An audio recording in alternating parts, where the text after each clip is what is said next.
Okay. Good morning, everybody. I'm calling to order the March MTA Board Meeting. Let's hear the safety announcement, and then from public speakers. Jonathan, Your Ruby. safety is of the foremost importance to the MTA. Therefore, we ask that you listen and adhere to the following instructions. If you witness an emergency, notify emergency personnel in the room and call 911 immediately. Please follow any audible instructions provided through the public address system or visually on screens in the event of an emergency. If an alarm sounds, wait for a public address announcement and follow instructions. If told to go to another floor or to evacuate the building, leave all unessential items behind and use stairwell A just across the main hallway or stairwell B down the hallway past the elevators. If you have a mobility disability or cannot self-evacuate, please proceed to stairwell D or E for assistance by MTA staff or emergency personnel. An automated external defibrillator, AED, for use by trained personnel is in the main hallway just past the elevators. If you need assistance during an evacuation, please tell an MTA staff member or emergency personnel. Thank you and have a safe day. Jonathan? Good morning and welcome to the public comment session of the MTA Board Meeting. We have 20 members of the public registered to speak today. As a reminder, we ask that all public speakers adhere to the MTA's rules of conduct and decorum. Public comments must pertain to the specific item on today's meeting agenda. I would also like to remind our public speakers that in the interest of time and fairness to all speakers, we limit everyone to 2 minutes. Please be aware there will be a warning beep to remind you that you have 30 seconds to conclude your remarks. Our first speaker is Jason Anthony, followed by David Kupferberg.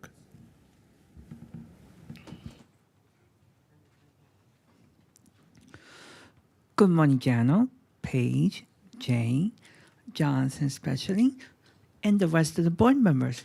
Jason Anthony, the transit guru. Let's talk about Second Avenue subway, shall we? We know that the federal government, especially Donald John Trump and Sean Patrick Duffy, want to not give us the federal funds for the Second Avenue subway phase 2.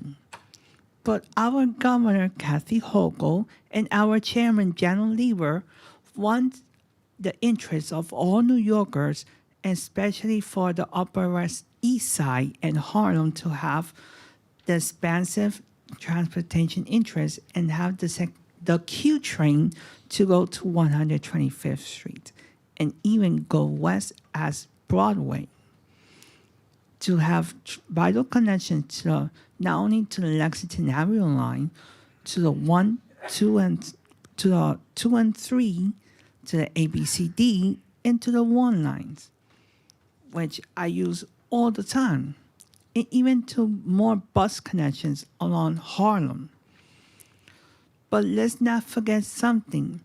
Local electeds and state electeds should raise their voices to Washington and tell them stop the nonsense and let's put New Yorkers first, because as we all know, New York is the Empire State, because New York starts first. And regarding congestion pricing, we all know that a year later it is a success, because Washington could yank those poles that we see below 60th Street, but we all know that it's a success. So let's keep those cameras on, because it's proof that it's a success. Thank you for your comment. That's all for this month. The next speaker is David Kupferberg, followed by Deborah Greif. Good morning. My name is David Kupferberg, member Passengers United. The MTA bus schedule changes connected to the spring pick are effective Sunday, March 30th, but they were not released to the public for the Transit Committee meeting Monday. In fact, they have not been listed for the Transit Committee meeting since the pandemic. If it could be done for the subway, it could be done for the buses. For proof that there is no correlation between bus stop balancing, bus speed, and service reliability, one can look no further than the city of Philadelphia. The average distance between bus stops within this city is 500 feet, but in the center city, it's as close as 450 feet. Though bus service reliability is just as bad in New York City at approximately 75%, weekday bus speed in Philadelphia is much faster. According to the Philadelphia Bus Network Choices report, their bus service speed averages less than 12 miles per hour, 40% faster than in New York City. Bus speeds could be slow for many reasons. These include, but are not limited to, excessive double parking, blocked bus lanes, inadequate service levels, and causing excessive dwell time, and schedules that do not adequately affect running times. Yes, average bus speed in New York City is approximately 8 miles per hour, but when a person considers that the average speed of general traffic in New York City is approximately 12 miles per hour, 8 miles per hour seems okay. Bus speeds may be faster in the Bronx, but travel times are not. This means that people in the Bronx are walking farther to and from a bus stop. That is why I think that bus stop balancing has failed to shorten travel time. Bus speed should not be the benchmark. It should be travel time. Thank you. The next speaker is Deborah Gray, followed by Moyim Tom. Good morning, everyone. I want everyone to know that I am 100% in favor and will be advocating to make sure that funding stays for the 2nd Avenue subway, because a lot of times I have to go visit a few friends who live up in Connecticut. And yes, it's great to go to Grand Central, nothing against Metro North there, but it would be easier because I would just sit on the Q train and be able to go upstairs by elevator, or coming back this way. I just have one seat home. Get off at Sheepshead Bay. Thank you for making it accessible. And then the way Sheepshead Bay cuts through, I'm home. I also want to thank all the updates you've been doing with the bus drivers, as well as the staff of Metro North Cares. And even I appreciate the conductors waiting to make sure I board on and off safely. And this includes subways at accessible stations. They wait for me. So I want everyone to know that I appreciate every MTA employee, from you, Jano, all the way down, especially also the cleaners who keep those stations and those elevators very, very clean. So thank you again. The next speaker is Moyim Tom, followed by Yuki Endo. Good morning, board members. I'm Moyane Tom, New York Policy Manager with Jobs to Move America. We work to ensure our public money creates family-sustaining jobs. Jamie has worked with labor unions and advocacy groups, asking the MTA to engage with us about the U.S. employment plan and its upcoming railcar purchases to improve transparency and accountability in its contracting process. With the release of the R262 subway RFP, Jamie requests that the MTA share if there have been any updates and changes to the MTA's RFP process for these railcars. This is the single largest investment in subway cars, over 2,000 railcars in one contract. The MTA should ensure that this investment contributes to New York's economies and communities. We saw in the governor's press release the announcement. With the new rolling stock program in place, the MTA has approached this contract differently. More than 60% of the technical specifications are also now performance-based rather than design-driven. Other transit agencies, such as LA Metro and the newly created Northern Illinois Transit Authority, have adopted an enhanced best value RFP process that allows them to score bids based on commitments to certain wages, benefits, and training for its major rolling stock purchases. Both transit authorities would require the disclosure of the USEP commitments in annual reports. The MTA has shown that it is willing to innovate its rolling stock program. It can lead the way by adopting the USEP in its generational investment in railcars to ensure it is leading with good community jobs in New York and the U.S. Once again, JMA requests the MTA meet with concerned stakeholders to assure the public about this significant railcar investment. Thank you for your time. The next speaker is Yuki Endo, followed by Marian Fisher.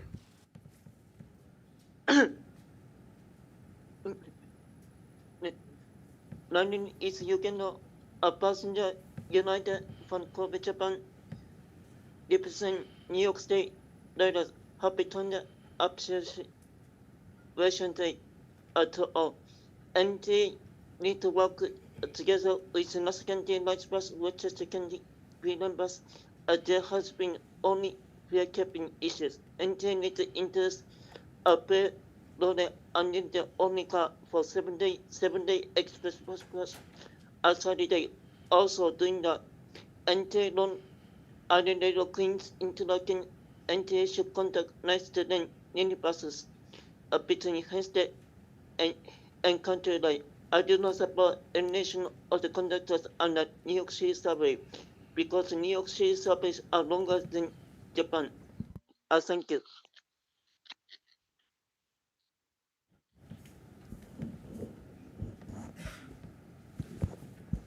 The next speaker is Marian Fisher, followed by William Gatt.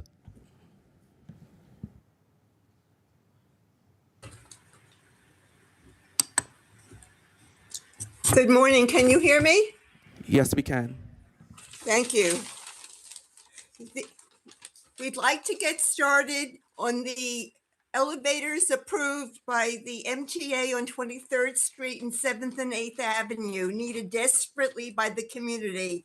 There are 5 subways between the Hudson and East River. Only one is accessible. A letter has just been written to Jano Lieber by our local electeds, Senator Eric Botcher, Borough President Brad Harmon Siegel, Assemblyman Tony Simone, Congressman Jerry Nadler. Please get started on those elevators, desperately needed. Announcements of elevator outages on the loudspeakers and the platforms, the digital and displays, auditory and visual signals. Some riders have no choices and get stranded and need to be rescued by the emergency medical service. We need announcements on the platforms, on the digital displays. The bus stops. I applaud the DOT for planting seats at all bus stops, saying bus seats are a human right. We also need shelters at all of the bus stops, not standing in the heavy snow as we just had, waiting for a bus.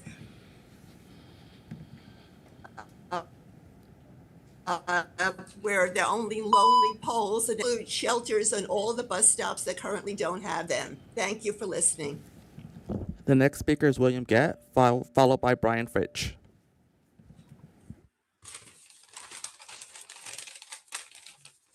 Yes, good morning, fellow New Yorkers and board members, and especially Janos Lieber and the union representatives.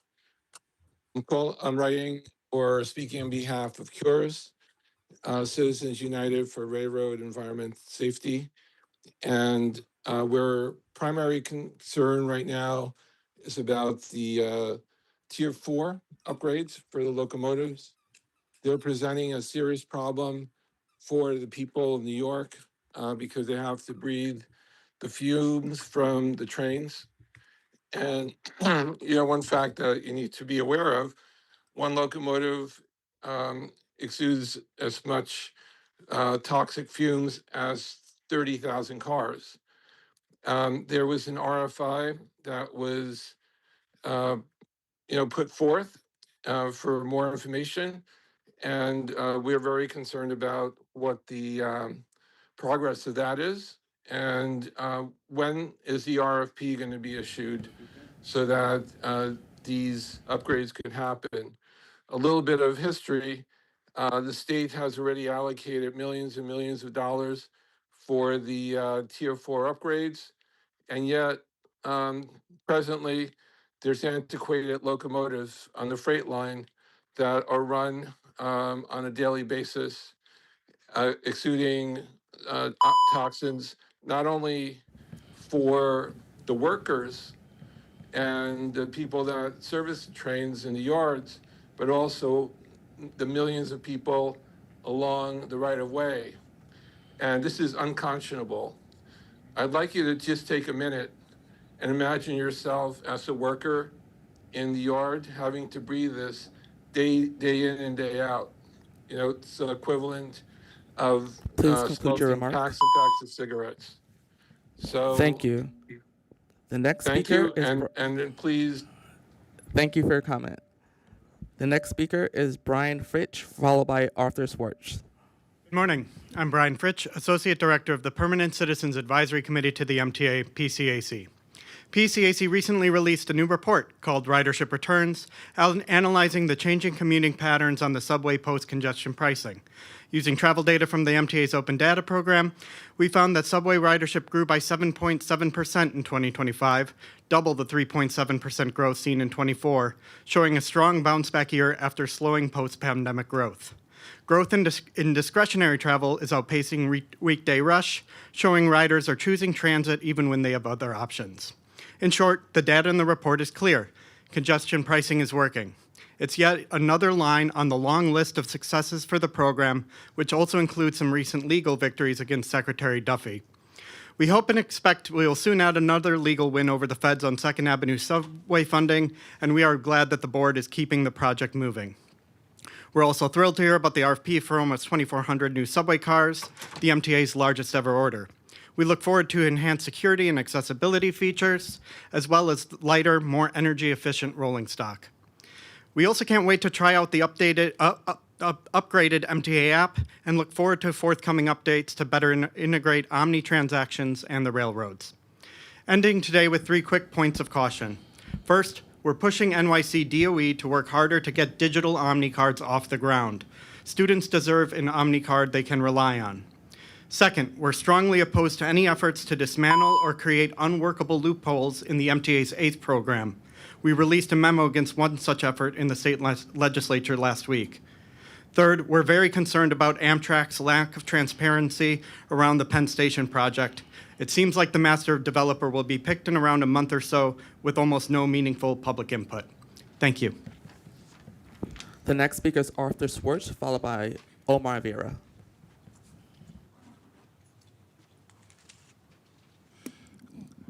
Good morning, President Critchlow. My name is Arthur Schwartz. You folks usually see me as counsel to the Transit Union, but today I'm here for the Center for the Independence of the Disabled, which I am general counsel of. I'm here to talk about closure of station booths. Several years ago, I helped negotiate a deal whereby station agents started working parts of the day. Mr. Critchlow and I have differences about how much part of the day that is. Outside the booths to assist passengers, to assist the public, to make the public feel safer, to make the public feel, to assist them. But also, one of the important roles they play is to assist people with disabilities who come into the subway system. For years, as a lawyer, I have fought booth closings, as this system has gone from about 900 booths to about 400 booths in the system. It's not just about the presence of agents is not just about selling fare, it's about assisting passengers who are coming into stations. And now we're going through another round of closures. We're going through another round of eliminating people in stations, whether it's both sides of the stations or one side of the stations. For years, we've only fought this issue under the Public Authorities Law successfully about 4 different times. This year, you're being sued by the center and its executive director, a blind woman who needs agents in the booth area, in the plaza area, and we want you to know that this time we're not just going to insist on adherence to the Public Authorities Law, but to the New York City Human Rights Law, which we believe requires, just like with elevators and maintenance of elevators, which we've sued about in the past, requires that there be a human presence in the plaza area outside the entrances. Thank you. The next speaker is Omar Vera, followed by Leslie Oquindo Thomas. Good morning, MTA Board. Welcome to the March edition of your board meeting. There's not much to discuss, but, well, first of all, like I said, keep on the fight for the fight to maintain congestion pricing because we've gone through. But to mention something that's a little bit of a concern, the Hoyt-Schermerhorn Streets track switches. Like, I noticed that more frequently than not, there's been track switch problems there whenever they say subway service delay, often forcing either the A to run local, which is between Hoyt-Schermerhorn and either Euclid or Broadway Junction, East New York, or sometimes the C runs express there because you're able to move the switches at the Hoyt-Schermerhorn. are you sure that they're functioning, or they're approaching the end of their lives and we need to maybe replace those switches like you did with north of 59th Street Columbus Circle winter of last year, or what you did like this past winter with the 4 and the 5 between 125th and 149th Grand Concourse. But seriously, like the switch problem at Hoyt Skimmerhorn has gone out of hand. We need to fix them. We need to fix them in order to like stop, because like I said, there was a time when last year when I was trying to head back to Manhattan to a social club. I was on the A heading back from the Rockaways area, and then all of a sudden, like right after, like west of Broadway Junction, we ended up running local again. I was finding out what the problem was, and it turns out it was the switch problem. And this is more than one direction. So please fix the switches at Hoyt Skimmerhorn. We need more efficiency. With that said, though, I'm really glad you're pushing ahead to move forward with phase 2 of the Second Avenue subway. We need it, and thanks for having me here. And see you next month. The next speaker is Leslie Oquendo Thomas, followed by Iris Kelly.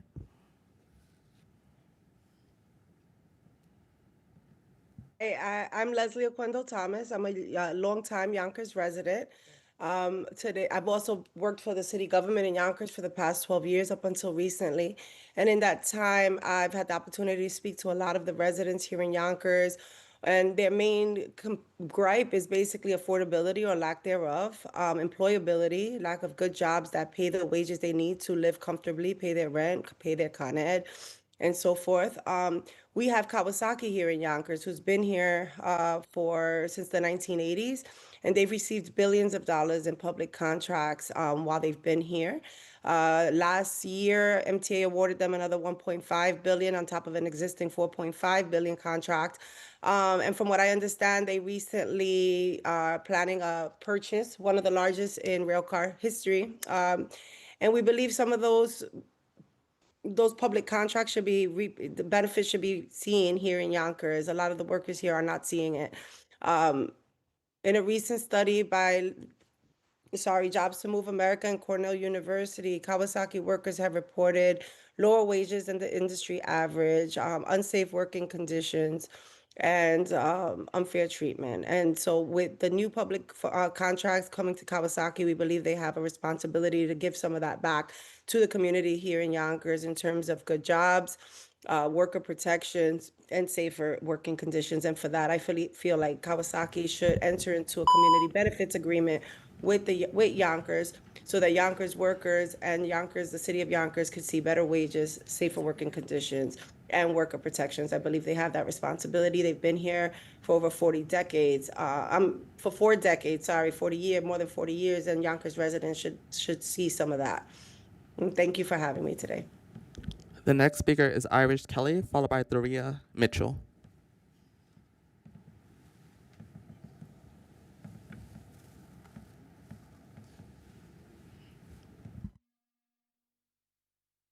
The next speaker is Thoria Mitchell.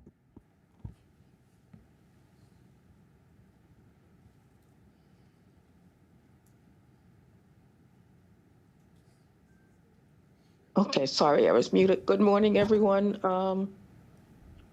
I'm asking the board to do something about the buses that are, not the buses, the cars and trucks and chartered buses that come into that park at the bus stops on 34th Street and 7th Avenue and 31st Street and 7th Avenue. Ideally, you would have the cops move the bus along, or the cabs or the trucks or charter buses that park in those bus stops, but they don't. I actually took a video yesterday of yellow cabs, state troopers, cars, black, what do you call these? Like Ubers or whatever, parked in the bus stop, and the buses cannot pull up. It's an accessibility issue. It's dangerous. I've myself have fallen because I have to come off the curb and go into the street to catch the bus because there are cars in the bus stop. Witness other people in wheelchairs, people with walkers who can't access the bus, or they have to go around to be able to get on the bus. So I'm asking the board to please, this is an ADA issue. Those stops should be available in cars, law enforcement vehicles, yellow cabs, private taxis, chartered buses should not be in the bus stops at 34th and 7th and 31st and 7th. Thank you. The next speaker is Irish Kelly, followed by Christopher Greif.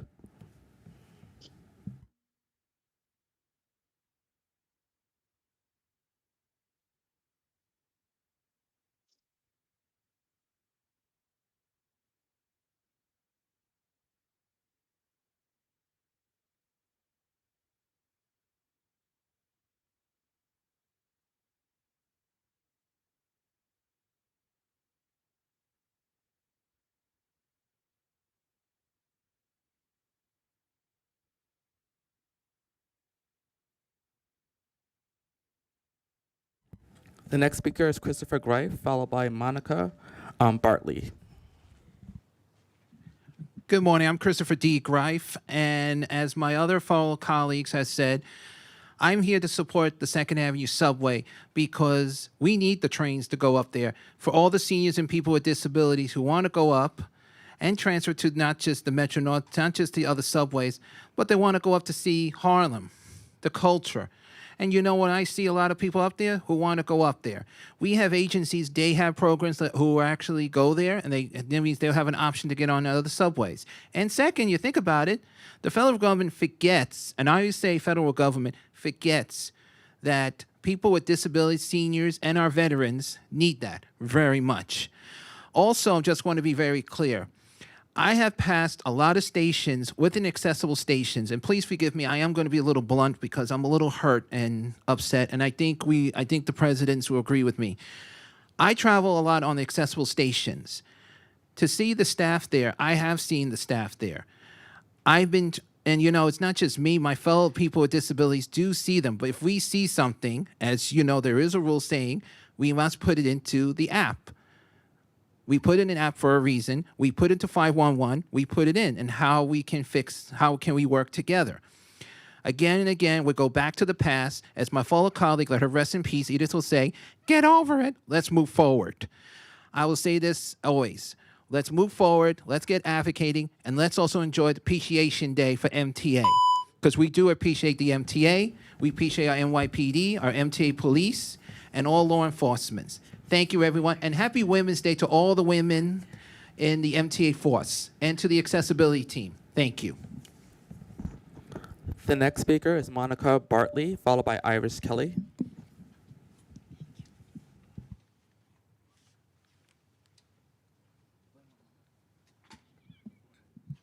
Good morning. My name is Monica Bartley, a member of Disabled in Action, and I'm asking for a review and expansion of the Access Ride On Demand e-hail program. I want to begin by acknowledging the value of this program.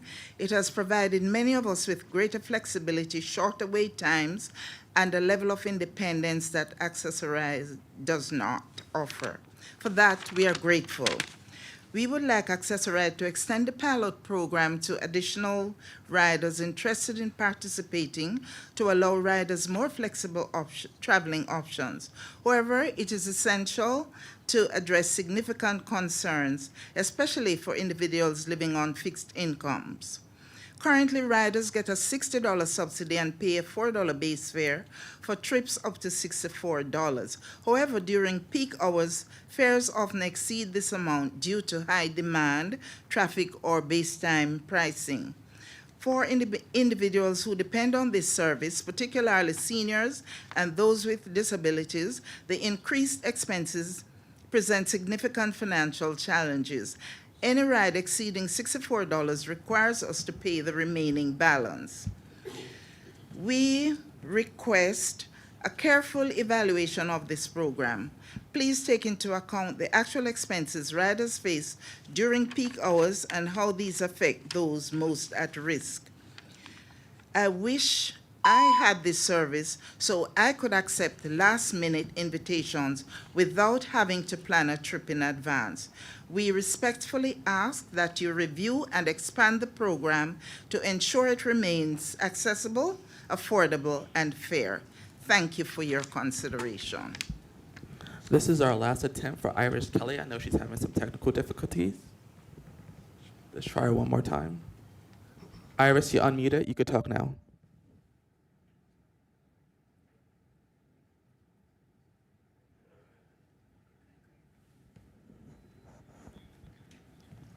Iris, you're unmuted. You could talk now.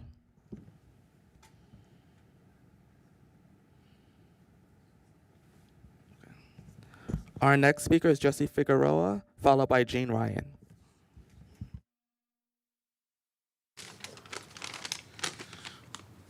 Good morning, everybody. I am back. Thank you all for the prayers when I was on medical leave and all that. Well, I am a U.S. Army veteran and accessibility transportation advocate, giving my belated St. Patrick's Day and Eat Out Feeder wishes. Also, this is Transit Appreciation Day, along with recognition of Women's History Month. I'm here to acknowledge the dedication of the MTA workforce, especially during recent winter storms. Their commitment to keeping New Yorkers moving deserves real appreciation. Accessibility must remain a central priority as riders with disabilities, seniors, veterans, and caregivers depend on it. Also, I ask the board to continue strengthening accessibility investments and improving communications to protect the riders who rely on the system. And I am in complete support of the phase 2 of the 2nd Avenue subway. Thank you all. The next speaker is Jean Ryan, followed by John Padula.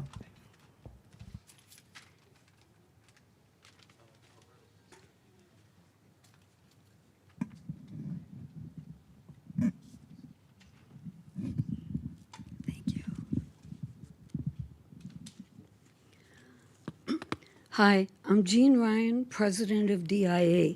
A small number of people who have Access-a-Ride are in the on-demand pilot program. It allows people to travel without booking a trip 1 or 2 days in advance. It allows us to do things spontaneously and stay until a concert or meeting or doctor appointment is done and then get a ride. That is life-changing for people who cannot otherwise get around and live in the outer boroughs. But on-demand is a class-based program. When AAR wanted to add more people, many opted not to join. Why? Some do not want to try a new thing. Some people do not have smartphones or have one and cannot use it because of hand dexterity or difficulty in learning to use apps. You also need a credit card. Many people cannot afford the on-demand program, especially if they live in an outer borough. The base cost is $4 instead of $3 per trip, but there are also other costs like tipping. It's not required to tip, but requested. The MTA covers up to $60 per trip, excluding the $4 and the tip. Tolls and fees are also charged. If you live on a low fixed income, like $850 a month, you don't have extra money for transportation. Even $15 extra can deprive you of necessities. For a fair on-demand program, everything should be covered except the $4 and the tip. Our subway and bus systems and our Access-a-Ride systems cover the whole city for one fare. The on-demand should do that too. We should be able to take trips wherever we need to go in New York City and not worry that the distance will cost too much. Thank you.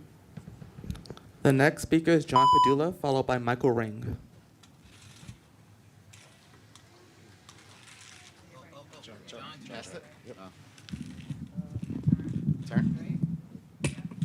There we go. We'll figure it out sooner or later. Hold on, just give me a second.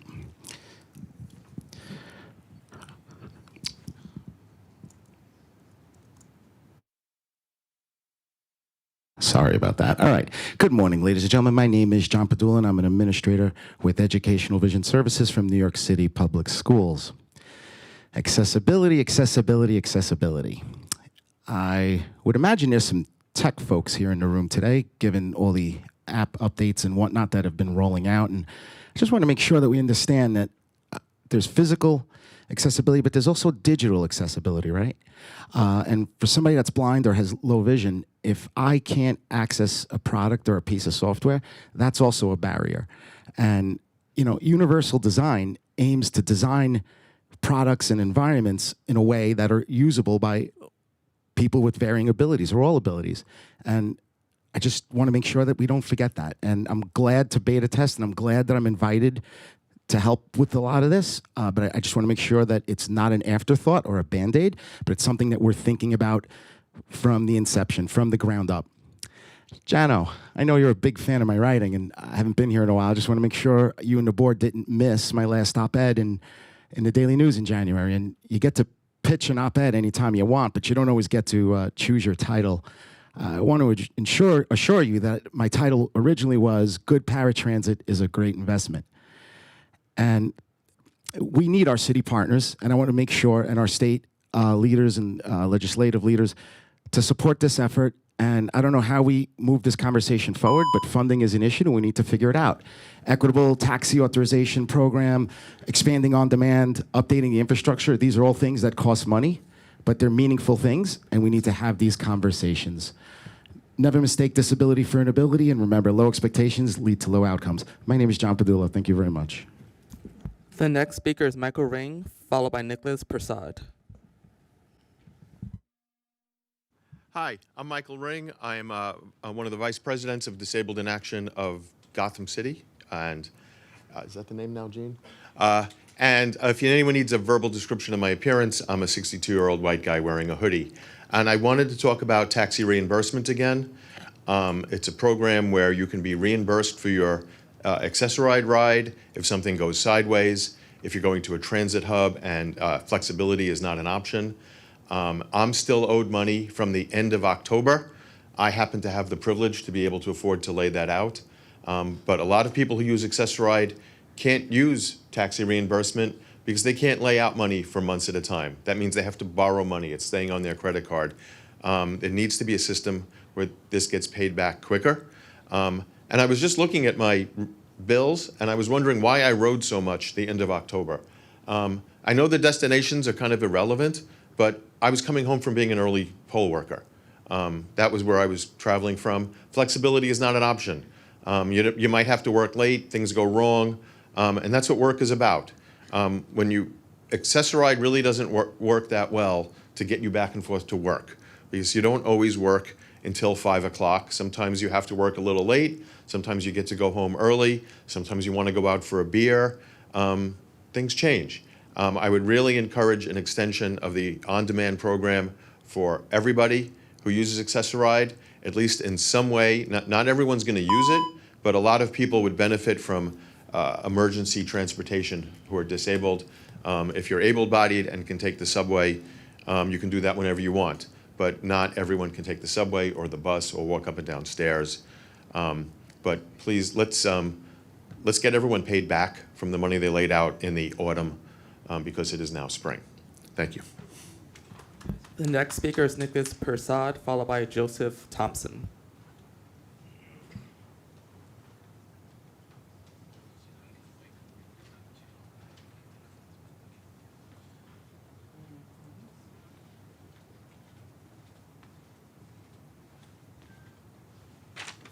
Good morning. In the Bronx, we see the effort. We see the investment. We see the vision behind the new R262 cars.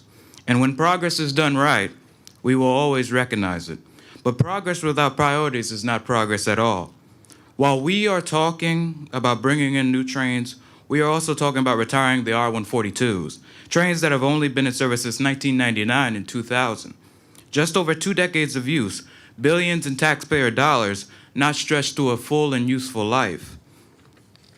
And while we are willing to spend big on replacing trains early, we are told to be careful and hesitant about investing in the very people who keep this system alive. Years ago, A 2 train pulled into 110th Street, engulfed in flames. Smoke filled the station. Visibility dropped. 16 people were injured, and a train operator, Garrett Goebel, gave his life making sure passengers got out. Now ask yourself this. What would have happened if there was no conductor on that train? Passengers were evacuated that night by more than one person.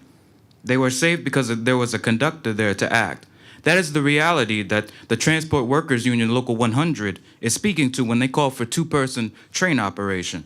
It is only excess until something goes wrong. Then it is everything. We, the people of New York, ask you plainly, in moments like that, when people are afraid, is the answer fewer workers on those trains? We cannot claim fiscal responsibility while throwing away usable trains on one hand and cutting the workforce that prevents tragedy on the other. A salary is predictable. A lawsuit is not. A conductor is an investment. A failure is a cost. And safety is not an expense. It is a duty whether you like it or not. Because when something goes wrong underground, it is not the train that saves you. It is the person. Thank you. Our final speaker is Joseph Thompson.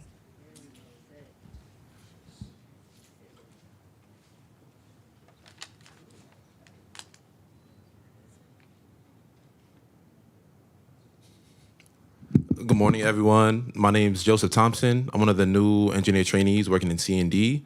I don't have any requests or complaints, but I urge everyone to actively listen during these meetings. I was also at the committee meeting on Monday, a few of the committee meetings, and I noticed that a lot of the people here on this board were on their phones, looking at their laptops, their iPads, and not actively listening to everyone that's speaking. So I urge all of you to respect the time, and time's money, respect the time of all people in this room, regardless of their qualifications or their experience, and to continue to lead with love.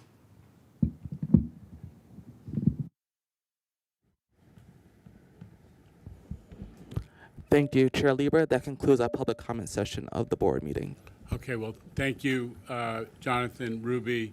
Thank you to the public speakers. We're going to take a 5-minute break at this point, and be back just in that amount of time. Thanks.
Mr. Farrell, Mr. Kirchan, Mr. Kuzyenko. If we could return to our previous locations.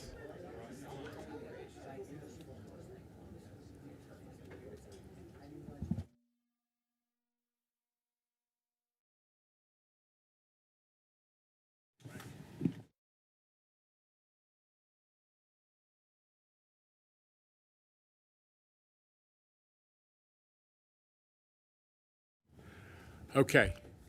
Thank you to everybody, including our public speakers, for joining this month's meeting. My remarks follow. March was another busy month. To borrow an Oscar-winning turn of phrase, for the MTA, it's one battle after another. The good news is that more often than not, we're coming out on top. Our biggest victory came a couple weeks ago when the federal court ruled that the federal government cannot kill congestion pricing. Thank you. A week later, Judge Lyman followed up with another opinion dismissing the lawsuit by the Trucking Association. These rulings and all the other ones add up to a pretty clear endorsement of our message, which is also Governor Hochul's consistent message that the program is firmly grounded in well-established law. It's working well, and folks, it is here to stay. This month, we also succeeded on another front, which is squeezing out a long-awaited $600 million in FEMA reimbursement that was owed to the MTA going way back to the beginning of COVID when we were cleaning. This is before all the epidemiology of COVID was fully understood, and we were cleaning the subway system like crazy at the height of the COVID pandemic.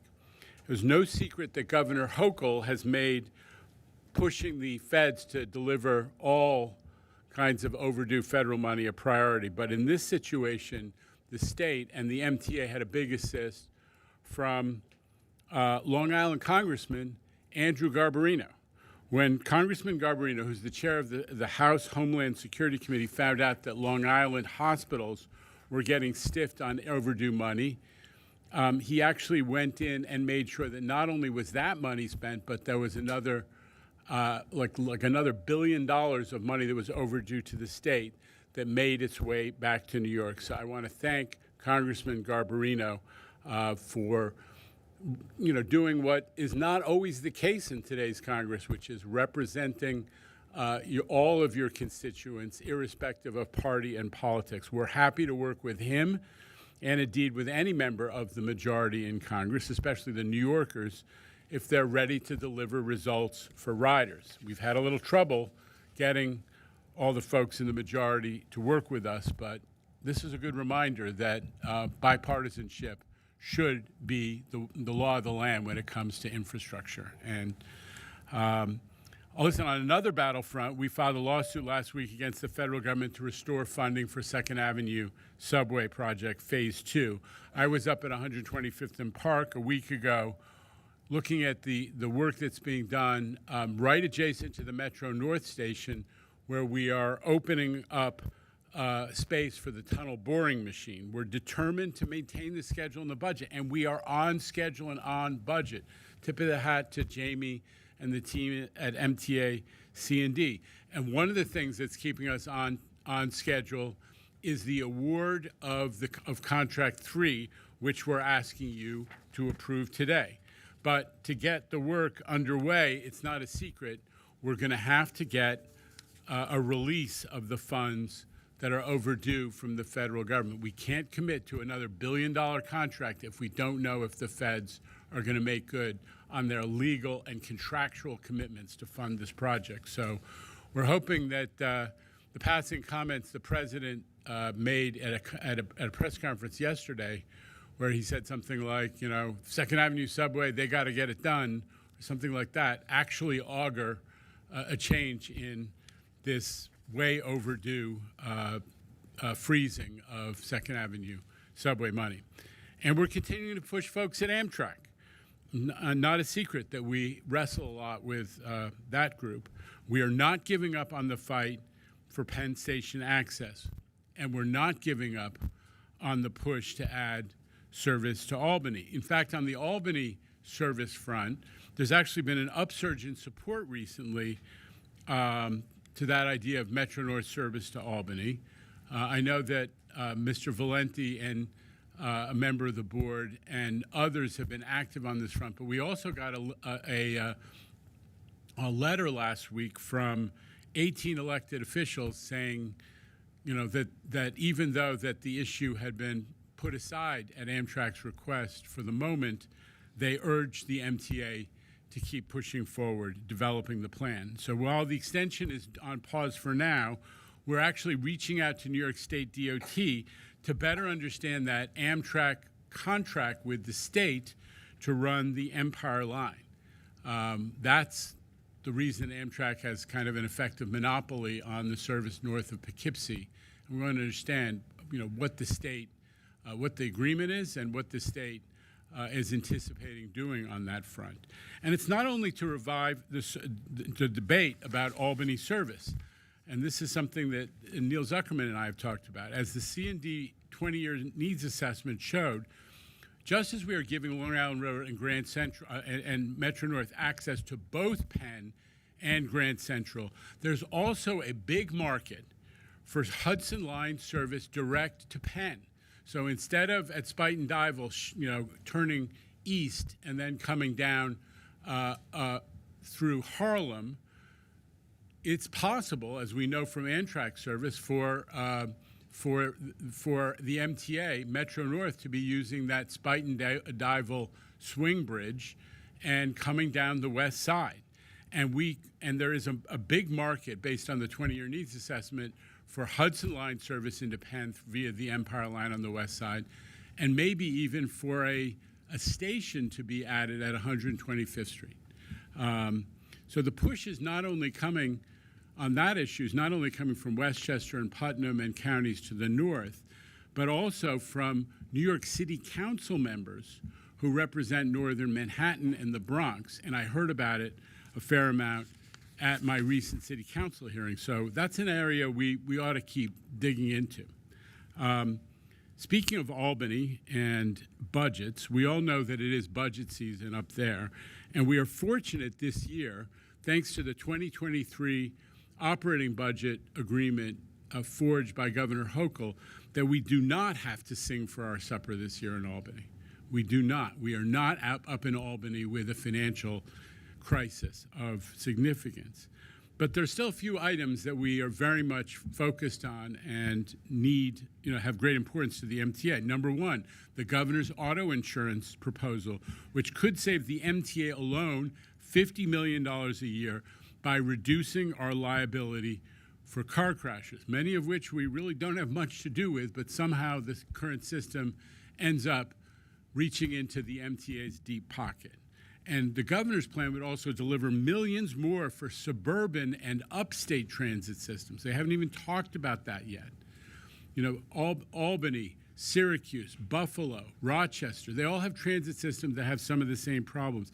And government fleets, county fleets, you know, sanitation, police, EMS, they're all getting wrapped up in this game that it's not really a game and it ain't funny, but in this the way things are set up now, in this sort of this cascade of lawsuits against governments that operate transit. So instead of spending that money on questionable lawsuits and windfall payouts, we want the MTA and all of transit systems to be able to focus spending on service for New Yorkers, and that's why I am so passionate. I think we are also passionate about what the governor's trying to accomplish. The second bit of legislation that we are really concerned about in Albany, it has to do with toll evasion, which is a $300 million plus problem annually for the MTA.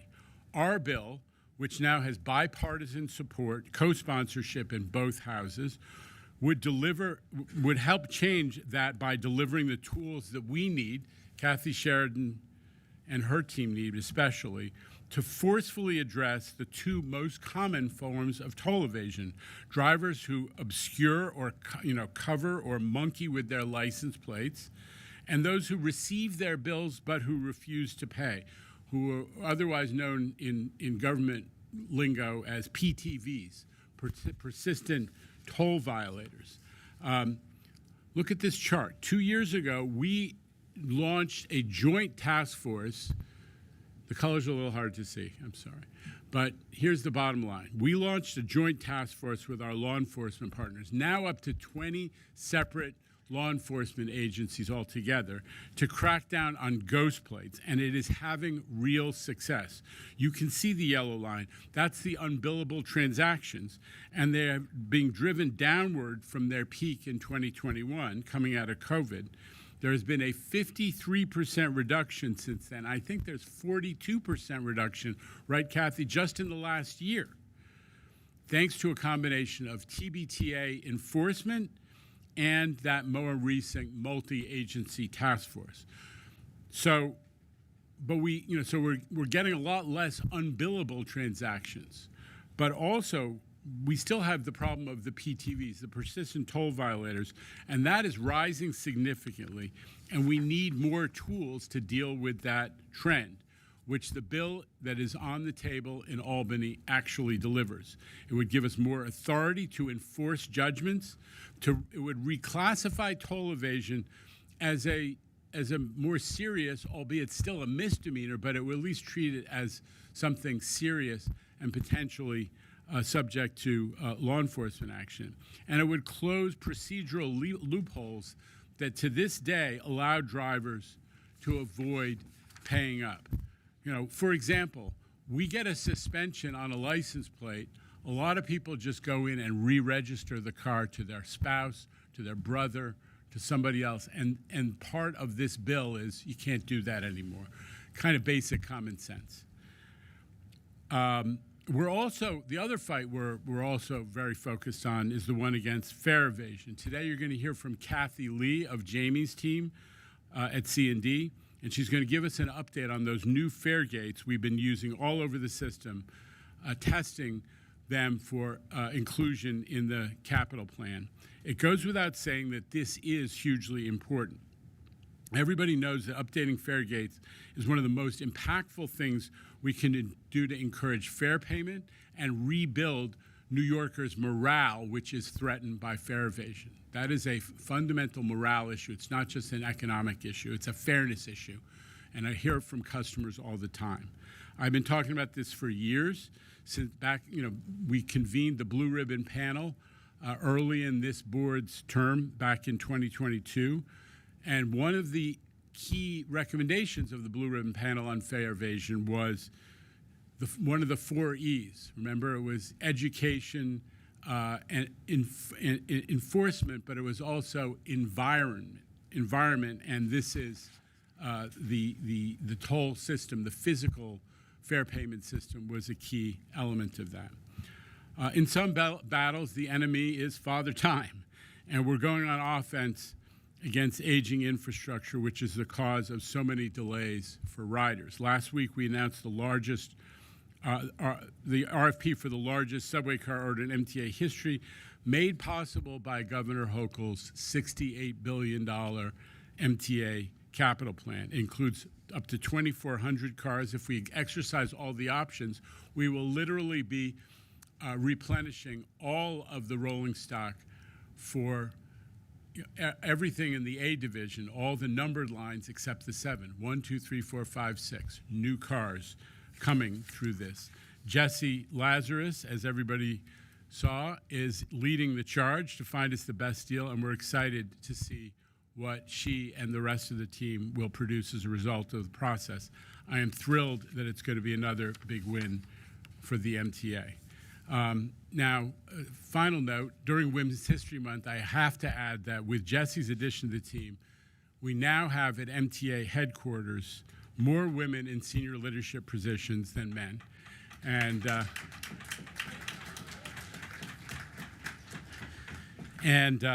it's not a surprise to me. I grew up with a mom who was a business person and a force of nature. But I just got to say, it shouldn't be a huge milestone, but it is. This is, the first time at the MTA you've had anything like that in terms of the gender balance at the top. And every one of the women who are in that photo are exceptional leaders, and we're just thrilled that we put together such a great team. So with that, and my little celebration of Women's History Month, I'm going to turn it over to the last man remaining, John Kaufman, the head of our strategic initiatives, our in-house consulting operation. John.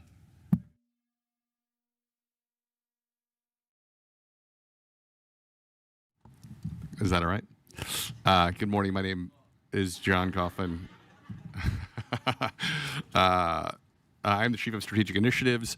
Andy Kuzhenko here to my right is our Deputy Chief of MTA Data Analytics, and you've seen him here a few times before. I did want to mention, when I first met Andy shortly after joining in late 2021, he was working in transit at the time, but he had a vision, and he had this vision of how the MTA could benefit tremendously from having a centralized analytics function.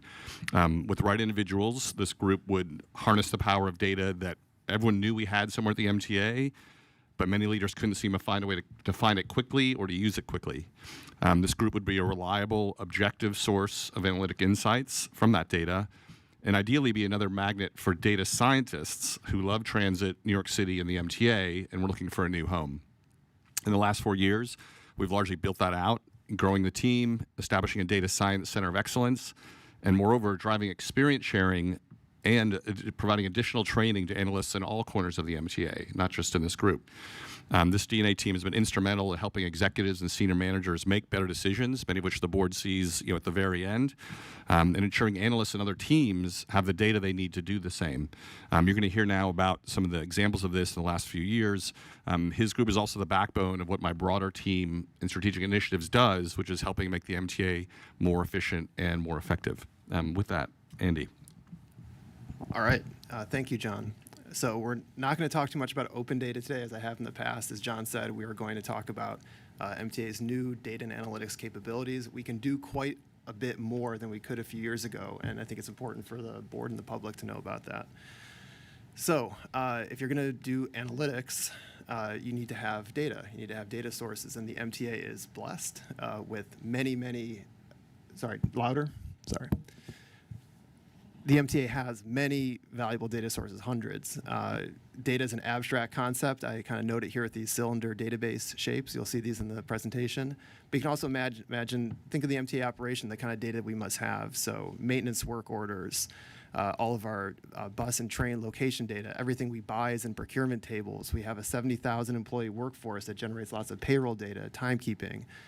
All of our ridership data is always something that we're interested in. And then we have all the back office data that every company has, budget, finance, et cetera. The trick, of course, is not just to have this data, but to be able to use it in some way that helps us make better decisions, helps us track things over time, share things with the public, et cetera. And that has been the challenge. Going back a few years, you can imagine a situation where a manager or executive here had something they were tasked with improving on. They had a question, they wanted to become more efficient in some area, whatever it was. They would ask their analyst to work on that, to answer the question, bring them a report. The first thing the analysts might ask themselves is, do we even have this data? And as I showed on the last page, the answer is almost always yes. The MTA has data on everything. It's a modern company. Everything goes through a computer, it generates data. But how do you get to it? Who has the data here? Will they give you access when you ask for it? Maybe there's some reason they feel they can't. If you get the data, is it documented? Can you understand it? If there's data from two different data sources, can you bring them together? Chances are the answer back then, a few years ago, was maybe no. And then there's probably other people working on it who are maybe developing their own numbers and reports, and maybe they're making different assumptions than you are. There's just a lot of problems that could come up in trying to do what seems like a basic function. From the manager's perspective, and folks like yourselves who ask questions, you typically get an answer because that's the analyst's job, is to get you an answer to your question, but it might not happen very quickly, right? Because of all these roadblocks, the answer might come back to you in a time when it's no longer that helpful. You might get different numbers. You might be hearing one thing from your folks and another from this analyst, and you kind of lose confidence in making the best decision you can. And often the numbers would be, because we couldn't work with big data very easily, the numbers would be very high level. You couldn't kind of dig down to the next level to understand why is your metric moving in the wrong direction. So anyway, these were all the issues we had with doing analytics going back a few years, and it was really... Is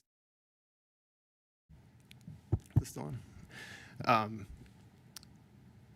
So to try to like show what this actually is, I'm going to try to make this as like not abstract as possible. We're taking a couple of these data sources, hopefully for a topic that's very familiar to everyone here, which is subway and bus ridership.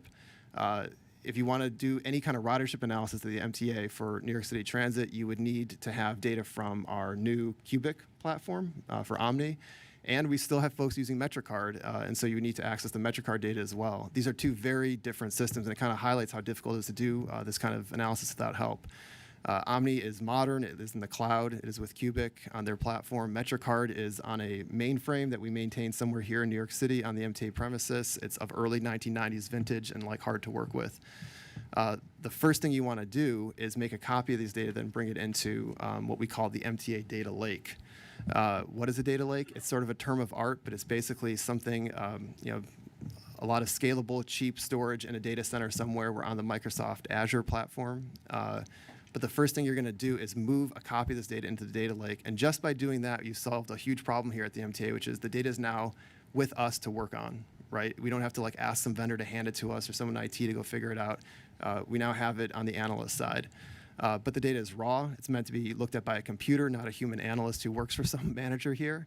And so we got to clean it up and make what we call fact tables. So these would be cleaned up tables, more ready for analysis that someone can use. In doing this kind of work, trying to solve a question, you often find other things you're interested in. In the case of MetroCard, there was MetroCard sales data in that source as well, which helped the team that was trying to convert everyone to Omni needed to understand which MetroCard vending machines they could start taking out of stations. Well, that turned out to be easy to do once you had all this on the data lake. You combine that into a single table that we call fact rides. This is really the product that we try to maintain across this example of ridership and many other topics here at MTA, to have one very easy to use, comprehensive, detailed, clean table for analysts to use at MTA to do all their work. So you might wonder, like, well, where do you guys see something like fact rides actually being used? On Monday, you got a board book in committee that had a visual that looked like this one with subway ridership. It ends up in visuals like this one. And it's very easy to make. You just kind of aggregate the data by month and you have your visual. This is how we support the Open Data program, because once you have that table made, it can be sent to the Open Data program. It can populate the metrics site that we maintain. And then finally, it can do the thing I mentioned at the beginning, which is allow analysts here internally and their managers to build and see high quality, detailed, refreshing dashboards so they can track these metrics that are important to their business over time. A couple things to point out about this before I move into some more concrete examples. Every black arrow on this page is a computer script that runs every day or at whatever appropriate frequency. You kind of get this for free once it's built out. So my team writes all these scripts, all the computer code to do this, and then it just runs. And so the MTA will have fact rides and all these other tables into the future to do their analyses. You don't have to recreate this every time. The analyst doesn't have to go back to the original source. You can kind of start at a place that's very close to the answer already. Another thing to point out is that we didn't spend any consultant dollars. We didn't hire a vendor. This was all built by MTA employees on my team, which we're very proud of. So the expertise and experience of doing this is now in-house at the MTA, which I think is a really important outcome of this. It is all built by our data engineers and data scientists. Okay, so we're going to talk through a few more concrete examples. The first one is Jamaica OTP, and we have Eitan here from Long Island Railroad to help explain that one. We'll talk about student Omni, vending machine uptime, and the topic of employee availability. So Jamaica OTP is a new metric, and the need for it came up in early 2023 when we noticed that we were getting some customer complaints about transfers being difficult to make at Jamaica. We saw this in our customer satisfaction surveys, that they were among our people who had to transfer at Jamaica were among our least happy railroad customers. And what we realized that we had a way of addressing this. We could dig into this problem in a way that we really couldn't before. Our in-house train time app, developed here by Will Fisher's team, is an app that tells you can buy your tickets and tells you how far away your train is. It knows where all the trains are, and it's recording that data. It's another valuable in-house data source we just weren't tapping. So using that data, we could see when the trains arrive to Jamaica, compare that to the schedule. If it's within 3 minutes, we consider that a positive result. If not, then it's not. And basically develop a pretty simple, easy to understand metric of Jamaica OTP, which is a sense of like how often the customer should be able to make that transfer easily.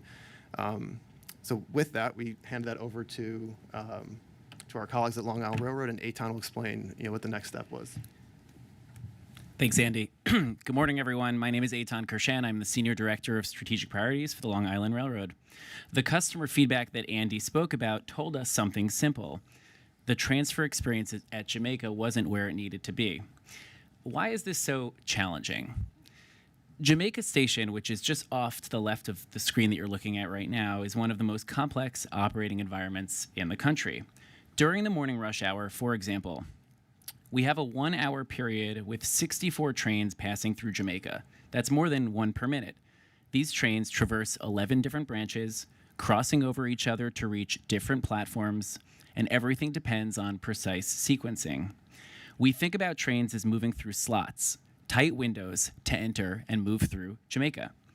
If a train misses its slot by even 1 minute, it conflicts with other trains and delays start to cascade. At the same time, customers are counting on specific transfer opportunities.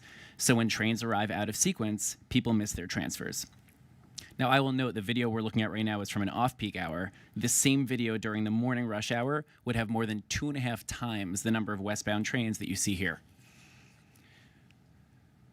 So to tackle this challenge, we worked with Andy's team to establish a clear, shared view of performance at this critical location. Their team developed visualizations, like this one that shows the distribution of trains' arrival time into Jamaica by branch and by number of minutes late.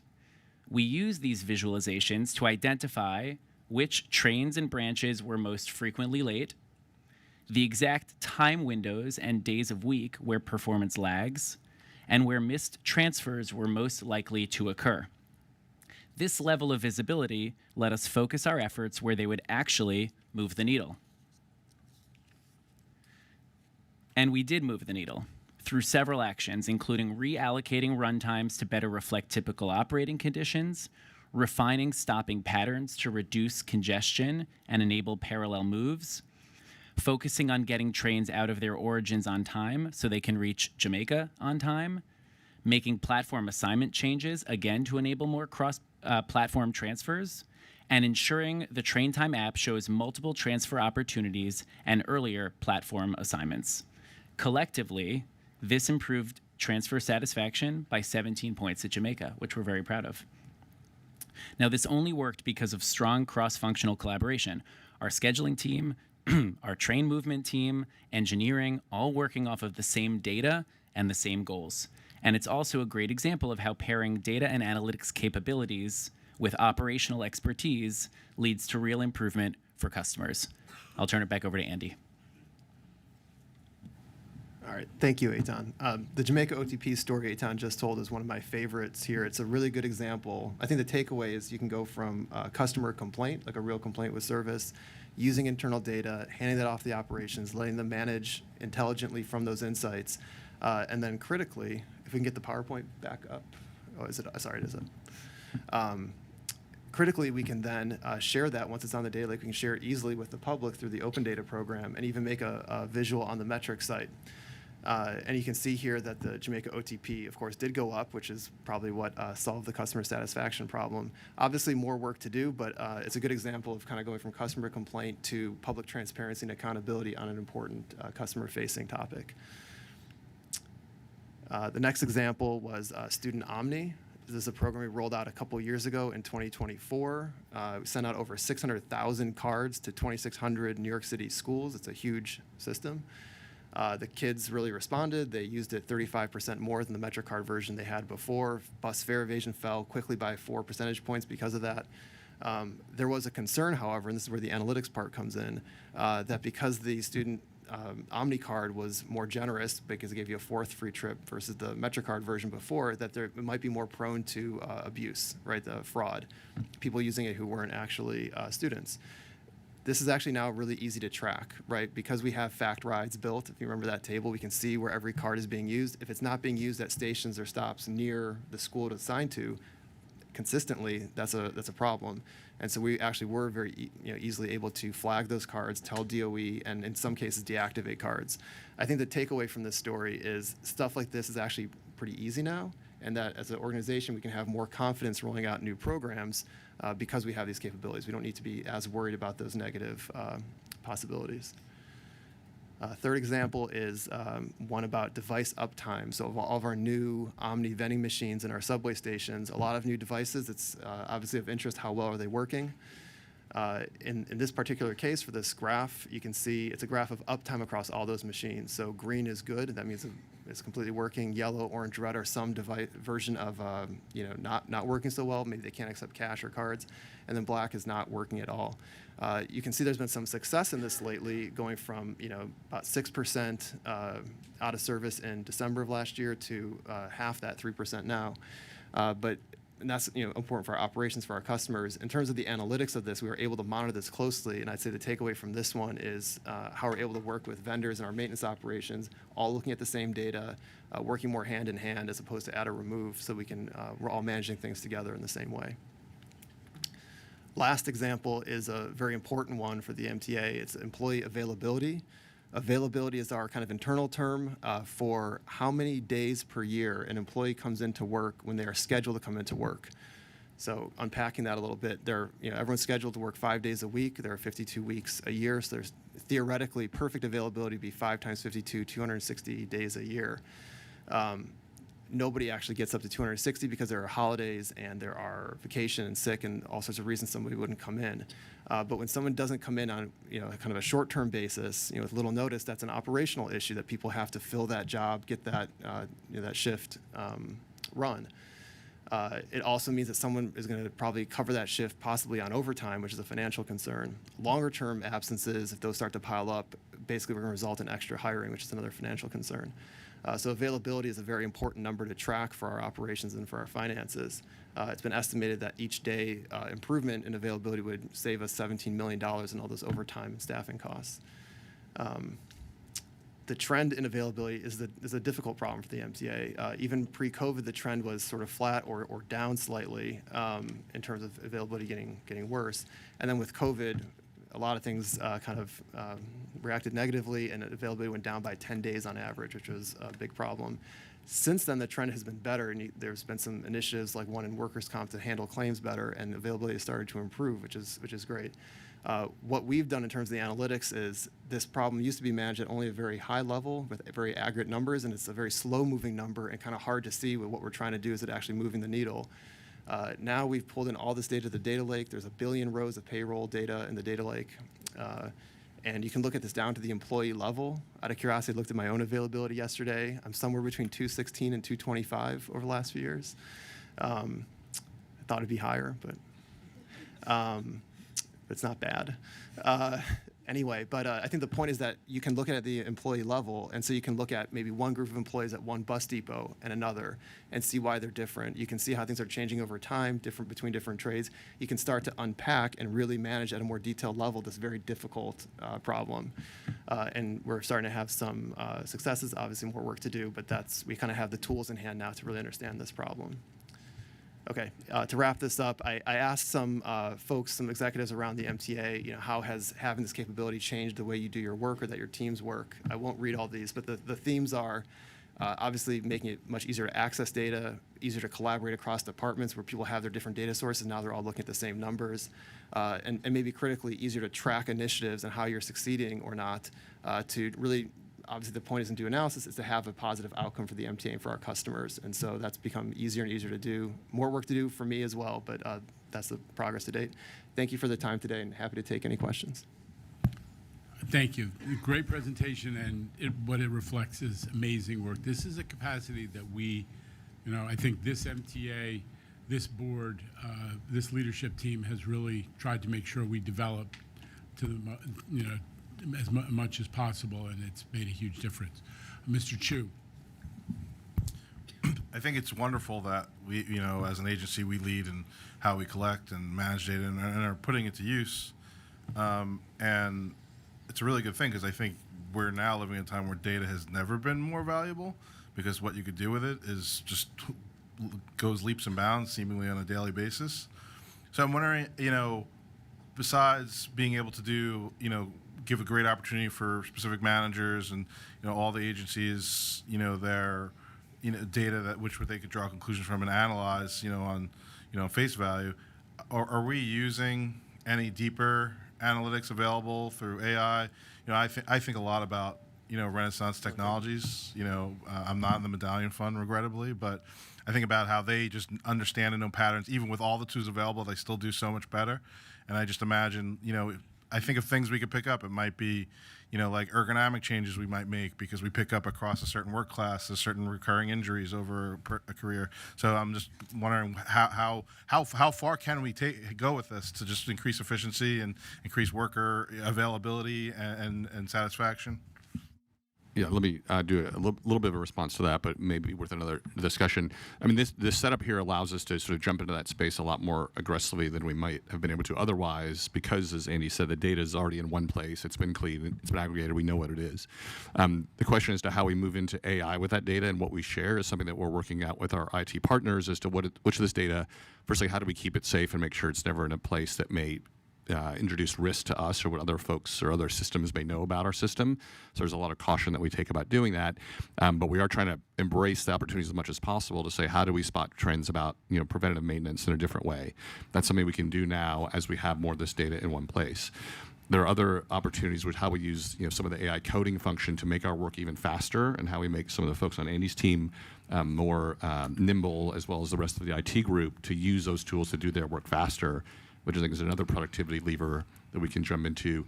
And the third one is just how is the MTA using those kind of skills to make better decisions or monitor things like overtime in a different way, and to allow some of our, when we look at cash out the door, it's something we're looking a lot at as to, are we paying people accurately, and how do we introduce more rigorous checks on that before we start issuing paychecks? The world of AI at the MTA is something we're thinking deeply about, and I know this year the board will be asking more questions about it, but I'd rather structure a different presentation to go into that overall, but hopefully you feel like we're very interested in making a difference in using that technology here at the forefront of how public agencies do it, as long as we can do it safely, and again to an end that we can all agree is important to make us more productive and reliable. Well, just a quick follow-up. I'm glad you mentioned, how we're treating, the safety and the risk analysis of it, because now we're also in a time where, we make this data publicly available, which is a merit, which I think is laudable, and I think it's a virtue, of what we do. But now it's also there could be a 15-year-old kid in a basement right now, playing with our data, coming up to all sorts of conclusions that we. So one, I think there's definitely a risk component to that, and I also think that there should be some outlet for us to receive findings from this data. So people are putting this data to use. There's no doubt that people are taking our data, whether it's taking it right off the start or scraping it. So I wonder if there's room for outlet to use some of these conclusions that the public might come to, and also protect ourselves from them. Yeah. That's a great idea. I think it's something we can again talk more about the possibilities. We did run an open data challenge a couple of years ago. That was almost light years ago in terms of how AI has come along. But as you said, someone's using it for more than what we saw then, and we should make sure we're not restricting ourselves to what we think we know, but tapping into the public who does care a lot about the MTA and often wants to help us make it better. Maybe I would just add, when you put data out there is a risk that someone will misinterpret it, come to the wrong conclusion. I think the best way to prevent that is to put things on open data, put things on the metric site, like show what the correct calculation is, and establish that as the correct number, explain to people how we did it, and that should hopefully cut down on people doing their own math and coming up with wrong numbers. But that is a risk. And I think at that point around the metadata that we put out there, we're very aggressive about labeling what's out there to help minimize the chance of misinterpretation. But again, at some point, I think we'll be surprised by how someone's using it, and I kind of look forward to that day as we can learn from that and make sure that we are not kind of too much in our own space and not taking advantage of what's out there. Anybody else, comments or questions? We're just trying to dip into the data lake rather than taking a long-distance swim. Go ahead, Mr. Herbst. Thank you. I was very interested in the presentation regarding the transfers at Jamaica. Congratulations. I think you said a 17% increase in customer satisfaction. That's fabulous.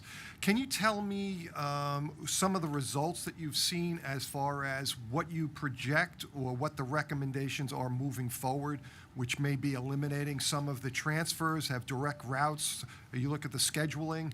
I mean, where you have identified situations, you've made improvements. What are you looking forward to next to make further those improvements? Because I know Rob Free is on top of this, and this is a priority for him. So I'm sure you have all his attention on this as well. Rob is on top of it. We all are on top of it because we know the transfer experience is so critical to the overall satisfaction with the Long Island Railroad. The trick is we want to have as many trains carrying as many passengers through Jamaica efficiently. As I said, I think one of the biggest things we can do is enable parallel moves so multiple trains can move through the station at the same time. That enables efficient transfers, and it also enables on-time performance at the final terminal, which is also important for those customers who are transferring and those who are not. We're looking from all fronts at train routing, the scheduling, as I mentioned, and also the engineering of the infrastructure at Jamaica Station and the switches and tracks in and around Jamaica as we improve the capacity of Jamaica and the interlockings on either side of Jamaica. Rob, did you want to add something? No, you did a great job, Eitan. It's important to remember the constraints of Jamaica and how difficult it is. As you mentioned, just to say there's 11 branches converging in one location is unfathomable. It's really unbelievable. And one of the things that we have to keep in sight is that, with the Amtrak East River Tunnel work, there's constraints on what we can do during the rush hour. So, because once you make a change to one train, it snowballs into the rest of the rush hour. But I think there are short-term changes that we're looking at, schedule changes, and then as we go into longer-term, working with construction and development, working on JCI, that's very important. That'll help speed up trains, as we all know, the Jamaica Crawl. That'll help us establish those parallel routes more frequently and allow the free flowing of trains through Jamaica and increasing the speeds is something long-term that we're looking at. That's taking place right now. We're in phase 2 of the hall expansion, which will help us once that's completed in the not-so-distant future. So there are things, that we're doing methodically to improve it. Okay, but it's, clearly this is a topic of ongoing interest. It's one of the linchpins of the plan to continue improving on Long Island Railroad. It's a huge impact. So thank you to Andy and Eitan and Rob for getting us a little more educated on this. So unless there are other questions or comments, we're going to move over to our second presentation, which is on the new MTA app. And Kevin, where are you? Kevin, take it away. Great. Thank you, Chair Lieber and members of the board. I'm Kevin Call, Deputy Chief Customer Officer working under Shanifa Riera, and I'm joined by Jennifer Chen, Head of Product for the new MTA app. We are very excited to say the new MTA app, a significant new update, is live and in stores. Live in the Google and Apple app stores right now, ready to download. So this app was rebuilt from the ground up entirely by MTA staff, something we're very proud of. It was engineered to be very fast, fast enough that as you're entering a station, it can help you answer the age-old question, do I stay on this local or do I get off and wait for the express? And built to work well in low data and intermittent data connectivity environments like you experience on the subway, right? Later this year, this will also be the platform where we incorporate the Omni integrations. We're going to have the ability for customers to see their trip and charge history and manage their fare payments. That's all coming soon. I want to just, for a moment, just talk about how we got here, and I'm including the original, which is Subway Time. We always hear from some folks that the last app was always the one where you got it right. And indeed, we do hear from folks that we should have left it at Subway Time. And if you're a B Division rider, you have to look for the headlights down the tracks. Sorry. In 2018, we launched the My MTA app, and this was entirely built by an outside contractor. Now enter the partnership between the Office of the Customer and MTA IT, where we built up a practice internally for us to begin to staff up, manage, and build our own customer-facing digital products. In 2024, we launched the last MTA app. It was sort of a hybrid between MTA staff and some outside contractors, to today, where we have an entire app built from the ground up by folks in this building. And so what's changed, I like to call this the better, faster, cheaper approach to digital products. We've been able to recruit top tech talent, get them to lead the private sector and come work for us at the MTA. And when we have these folks in this building, it actually does make the development process a lot faster. We're all sitting around the table. We all understand the challenges. We work with some great outside partners, but sometimes folks are not based in New York. They don't understand some of our unique challenges here, and try to explain Fulton Center from someone who has never been to New York. It's complicated and cheaper. We're also finding that as we end some of these contracts and bring this work in-house, we're able to do more work with the same resources. We're often able to increase throughput and hire more staff than we otherwise would. So on the screen here, we have some of the precursor work to the MTA app. Last year, we rebuilt the system that we use that calculates arrival times, the arrivals backend, as well as introduced new designs for the information screens and countdown clocks. That data backend and that design is now incorporated into the new app. So that's enough for me. I think what you actually want to see is the app demo, so I'm going to turn this over to Jennifer Chen. Good morning. Today I'm pleased to give the board a first look at the new MTA app. We designed it for customers who already know where they're going, they know how to get there, they just need a little bit more information. So it's very much focused on the now and the nearby. I'll be giving a whirlwind tour of the subway, bus, and status tabs. So let's start off with the subway tab. We wanted to make this really fast and lightweight so you can just open it up as you're headed towards the subway station, leaving your apartment, and get the information you need and just go. So you have zero tap access to information. It's all focused on arrivals near you right now. So you just open the app, look for your station, and see the arrivals information. So bus, I think, is where it gets really interesting because we wanted to build something that works for our customers' habits, preferences, and we learned a lot from user studies with bus riders. It turns out that most people ride 1, 2, 3, maybe 4 or 5 buses within a month, so we wanted to do something that was really tailored to those favorite routes that you care about and ride every day. So the highlight of the bus tab is a personalized map with live bus locations. You just open up the app, you see your favorite buses and exactly where they are. So we still have zero tap information on nearby arrivals in the bottom, but the highlight really is this map that is just personalized for you. So we wanted to make sure that the locations were very accurate. So we worked with the bus team to move from 30-second updates of bus locations to now location updates every 5 seconds. So you can watch the bus on your app, like as it comes around the corner and to your stop. You can see that we have live bus tracking also from the stop perspective and from the bus trip perspective. So you can watch your specific bus and see when it's supposed to arrive at different times, and also see all of the buses coming to your bus stop. And of course, we have a status tab for the New Yorkers who just want to take a look at what's going on with their favorite routes or the status, and this is all the information they need. We actually heard from a lot of beta testers that this is the only screen they really use, and it's enough. So we really wanted to get this right because customers trust the MTA app more than any other app for information like delays and disruptions. So we have a screen that give you quick access to your favorite routes and just see that at a glance, and also ones that give you an overview of the whole system. And of course, we have access to customer chat for live 24/7 customer care in the upper right-hand corner.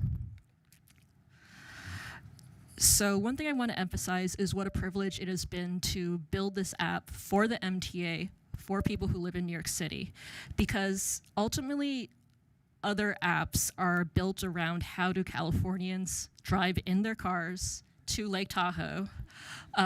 We built our app for New Yorkers who ride the bus and subway every day, and when you're able to really focus on that design, you're able to make different choices that are really tailored to New York City and the idiosyncrasies we have in our system and the wonderful character. So I want to give a few highlights. Station modeling. Stations are interesting. At Times Square, everyone knows that it's connected to Port Authority and Bryant Park, and you can do free in-system transfers, but it's not quite like transferring within the platforms of Times Square. It's a bit more.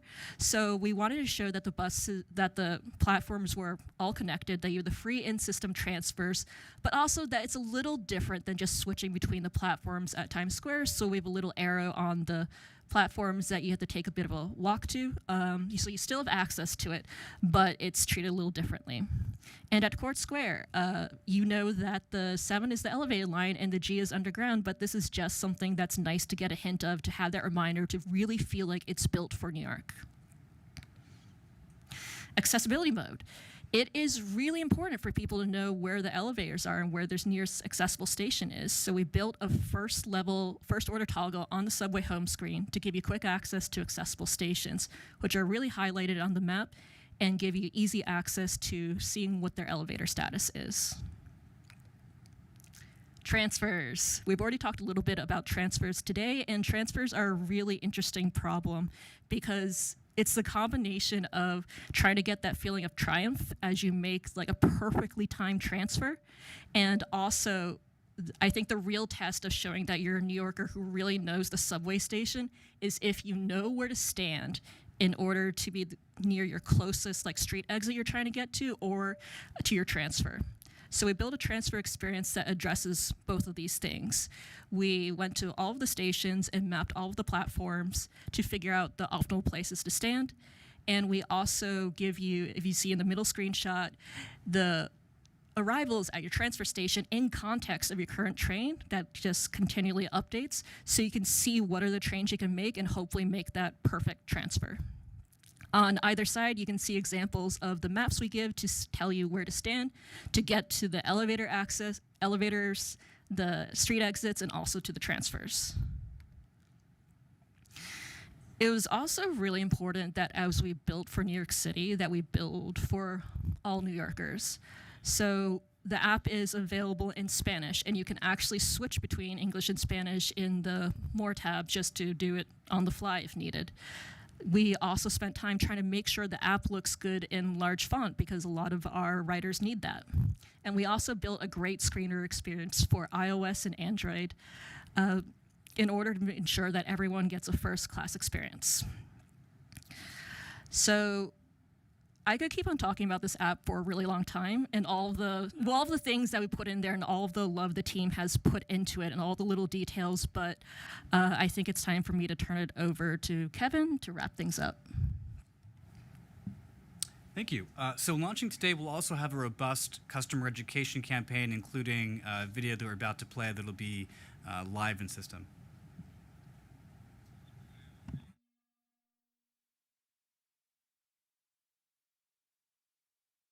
Live transit updates have never been easier. Get real-time arrival info on the MTA app. We've got the best way to get around New York, with live transit updates straight from the source.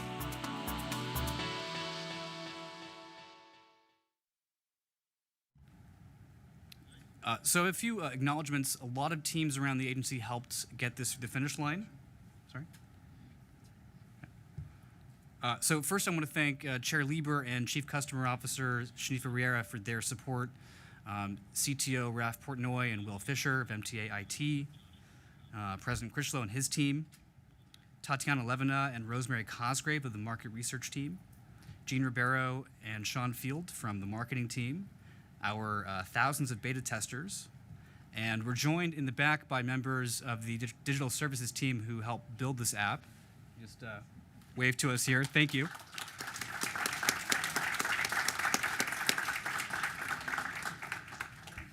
And with that, we're happy to take any questions. Just, you talked about in-house talent. How about the lady sitting next to you, Jen Chen, who I think came from Google, right? That's right. 12 years at Google, 8 years on Google Maps. There you go. We will take it. Well done, guys. Questions, comments, Hayden Mahaltzis. Thank you, Chair Lieber. Jennifer, your passion is great. Thank you for all your hard work. Kevin, thank you. And all the guys in the back, thank you for doing this. So what about integrating, some of us New Yorkers that live in Queens and the Bronx that also take the Long Island Railroad and the Metro North to their homes? How do we get that onto this app? So our Long Island Railroad and Metro North customers have the best transit app in government, the Train Time app, where they can do trip planning, chat with customer care, and buy tickets all in the same application. Down the road, we'll consider combining these into a single app. We want to make sure first we've provided an equivalent experience for subway and bus customers before we get to that point. We also do have support in the app already for if you're at a station that also serves the Metro North or LIR, you can get a quick access to a link to train time, so you can just tap on it and get what you need in train time. Okay. I think Sammy Chu, Melva, Midori, Zuckerman. I don't think we could stress enough how remarkable it is that our apps and this app is as good as it is. Like, as a big public agency with a monopoly on our services, it could be so easy for it to be shitty. for things that we spend so much money in the private sector on, electively, I'm calling you out again, Ticketmaster, where they have a monopoly and they have no incentive to make and improve and iterate. It'd be so easy for us to not do this, and we do it, and it's great, and I've just been playing with it, and it's exciting, and I think it's really, we had public speakers here today, that criticized, how we look at things. Oftentimes we are doing MTA business and looking at our board books, but I think the public rightfully so criticizes us, but this is a value. I mean, we live in a city and a region of nerds. Like, people are going to nerd out with this and use it, and I think it's great. I just do have one question because I know people are going to ask it. And widgets, are there widgets on the horizon? We are looking at widgets, and some of the systems that we run on just release support for it, so just watch the space. Mystery unfolds. Melva Miller. So I just want to echo Sammy's comments on the app. We are a world-class city with a world-class public transportation system. We should have a world-class app, and I think we finally have. This is the first time I've actually downloaded the MTA app because it's very impressive. So congratulations to the entire team that put this together. Just really quick, you talked about it being available in Spanish. Are we working on other languages as well? I mean, this is New York City. We wanted to have Spanish at launch because it's spoken everywhere, and we spent some time handcrafting it to make sure that it did work, but we're going to keep an eye on other languages as we continue to roll out. Ms. Valdivia. Thank you so much, Jennifer and Kevin and all the folks who've worked on this. What I'm seeing here is an immense amount of collaboration from all sides of the MTA house. What I will say is I know from personal experience, having been a staffer at the MTA, that is no easy feat. So congratulations. It is difficult and the journey is long. This is now the second presentation we've had where we've talked about in-house staff and being so proud of our in-house staff. I remember when I joined at the MTA and I saw all the contracts and the outside consultants. There are good times and measures to take, to have those contracts in place. There are good opportunities, but building that capacity in-house is so important. I think every transportation agency goes on that journey about what might make sense, insourcing, outsourcing. This is definitely an example of building that capacity in-house. And also for, people maybe considering the public sector one day, today, millions of people will download this. I don't know what other app has that kind of immense market share on day one. Of course, we are a monopoly of sorts, but I think that is something that everybody here should be proud of, no matter what part of the MTA they work on. It is so rare to have a new feature that is for customers exclusively, because so much of our time is really spent on the assets every single day. So kudos to everyone, and I look forward to using it. Neil Zuckerman. Thank you, sir.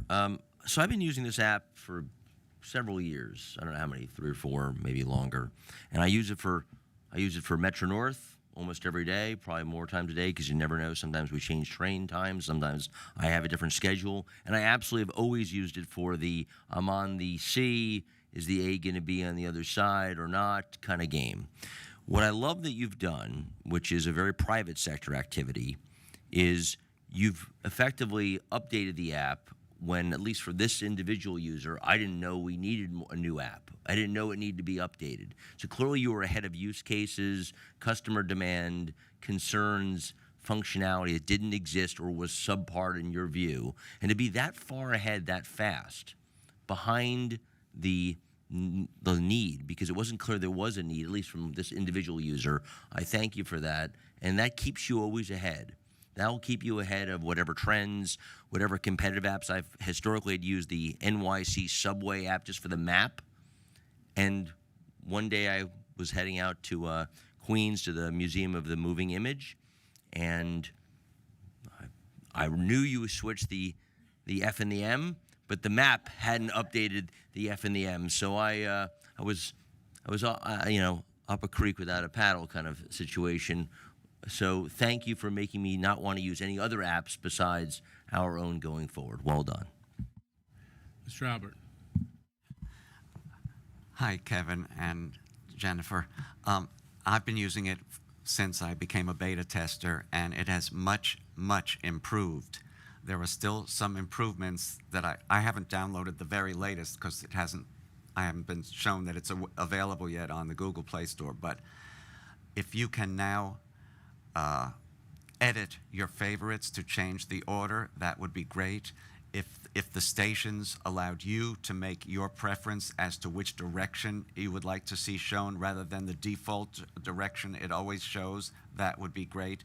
And on the stations, before you actually dive into them, some of them show trains that are there all the time. Like they'll show a B train, which obviously on weekends is not running, until you get into the station and check your recent schedule. So those kinds of little changes, I think, will make it even better, but it is amazing.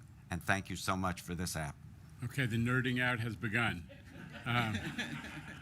All good points. This is the stuff that these are the details that actually make a difference to New Yorkers who are so passionate about this. This is a great conversation, and I just feel like we're on a roll with a lot of great in-house activity. You heard it from the folks talking about data. Now you've seen amazing work from the customer team on this new app, and we're going to keep evolving it. I mean, I think that's the message. We'll keep making those small adjustments that will make it even better. So with that, our third presentation is from Kathy Lee, who works with Jamie Torres Springer at MTA C&D on the new fare gates. Kathy. Thank you, Chair. Hi, board members. I'm Kathy Lee, Deputy Chief of Staff at MTA C&D, and can give you an update on our modern fare gate pilots. So I think first things first, our fare array is really the front door to our subway system. It's the first thing that our riders interact with. And just like your own front door, you want it to be, 1, secure, 2, welcoming, and then 3, easy to use for everyone. And the last time the MTA has truly transformed our fare control area was actually more than 30 years ago when we rolled out the tri-wheel turnstiles that we all know today in the early 1990s. A lot has changed since the 1990s, and first and foremost, we are MTA now that really prioritizes prioritizes accessibility. So our turnstiles are really mechanical workhorses, but they're not accessible for folks in wheelchairs, folks who need mobility devices, parents with strollers, people traveling with luggage. And, those folks have had to, create a whole separate system of, using the emergency exit gate to sort of clunkily meet their needs. And so, as part of our capital plan today, we are really making a generational investment into modernizing that fare control equipment and bring it up to meet the needs of today's riders. As a critical step towards that, the MTA released a Faregate RFI. We've received over a dozen responses from vendors around the world. And over the last year, we've worked with 3 shortlisted vendors that have experience globally in places like Paris, Seoul, the Bay Area, to provide us gates free of charge so that they can prove to us that they would work for the MTA subway system. Over the last 3 months, we've installed gates from these 3 vendors at 20 stations across the city. We chose these locations for a number of factors, but including that they represent sort of the diversity of stations that we have in the subway, places with different levels of ridership, places with different geographic diversity and coverage, transit hubs and commuter hubs. So we can really see how modern fare gates could really work for the MTA. And our riders have been using them. In fact, since the first gates were installed back in December, 31% of our riders have tapped into one of the new gates. They have been used 12 million times. And we have just a short clip to show what some riders are saying. Oh, sorry. Good. 1 second. Notice something new at a subway station near you? I love the new system. It's much more advanced. This is a massive step forward. We're getting a lot of positive feedback. We're testing new modern fare gates at select stations. We're piloting designs from 3 different vendors, using proven technology from cities around the world. The goal? Learn what works, make adjustments, and find the best choice for New York riders. Here's what these new gates deliver. I think as a mom, this would make life way easier in terms of access and ease and safety. People used to jump the turnstile or go under. They can't do that anymore. Going through the turnstile is often something, people struggle with, and I think these make it a lot easier to get to where you're going. Here's what happens next. Based on feedback and performance data, we'll pick 1 or more of the designs. Then we'll expand across 150 stations, covering 75% of riders over the next 5 years.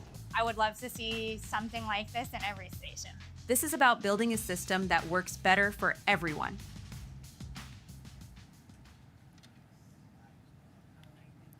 Great. So as you heard directly from some of our riders, modern fare gates are really a significant upgrade in terms of accessibility and customer experience.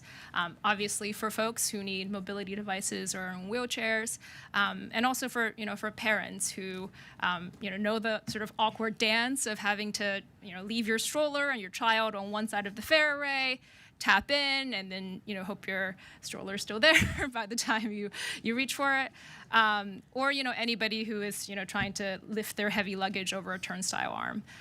With the new fare gates, you don't have to do that anymore. You can just tap your Omni and go in. And of course, the MTA is really focused on reducing fare evasion. Just as a reminder for folks on what fare evasion looks like with our legacy equipment, our blue ribbon panel on fare evasion found that, first of all, over 50% of fare evasion came from the emergency exit gate, which we needed to have in order to make sure that folks have free exit and accessible exit in case of an emergency. With the new modern fare gates, we've eliminated that need to have a separate emergency exit altogether because these gates essentially function in that role. So the gates will stay open as long as people are exiting, offering people free exit. If there is a power outage, if there is emergency where an agent or others presses the emergency button, the gates will stay open. So that's better for egress in emergency situations, but also in everyday situations as well. Besides the emergency gate fare evasion, we're also seeing over 30% fare evasion coming from people going above the turnstiles, jumping over, or ducking below the turnstiles. With the new fare gates, they have paddles that are over 6 feet tall, and they leave less than a foot of gap underneath. So I mean, we know we have many creative New Yorkers who have been, able to get over and under, and they've, loved sharing that with us on social media. But we also know that, most New Yorkers are not training for the high jump Olympics. They're not parkour aficionados. They're just trying to get to the subway so that they can go to work or go to school. And so, I think we realize that it's going to be very difficult to crack down on 100% of fare evasion, but these new gates really eliminate the major sources of fare evasion that we see with our turnstiles and our exit gates, and particularly for opportunistic fare evasion. And as well, the gates are outfitted with dozens of sensors and object detection so that they are also, responsive to, other vulnerabilities such as piggybacking. You see some videos there. So you don't have to just trust the videos. We have the data that we're seeing. These are still early days, but point to that trend as well, that the gates are contributing to substantial fare evasion reduction. So in the locations where we have installed gates, we are seeing a 20 to 70% reduction in fare evasion. The chart here shows sort of the before and after. So you'll see on the left-hand side, stations that previously had maybe 10 to 15% of fare evasion. That's been reduced by more than half since the gates have been installed. But also stations to the right hand where there was already low fare evasion to begin with, 2 to 4%. Even at those stations, we're seeing a decrease in fare evasion since the gates have gone in. And the gates are also getting better. So one of the advantages of upgrading from a mechanical system into 21st century technology is that we have the ability and the nimbleness to be able to make tweaks to the gates. These gates, like I said, have been in use in major cities around the world. We've also done thousands of test cases with them in our dedicated fare gate lab in Queens.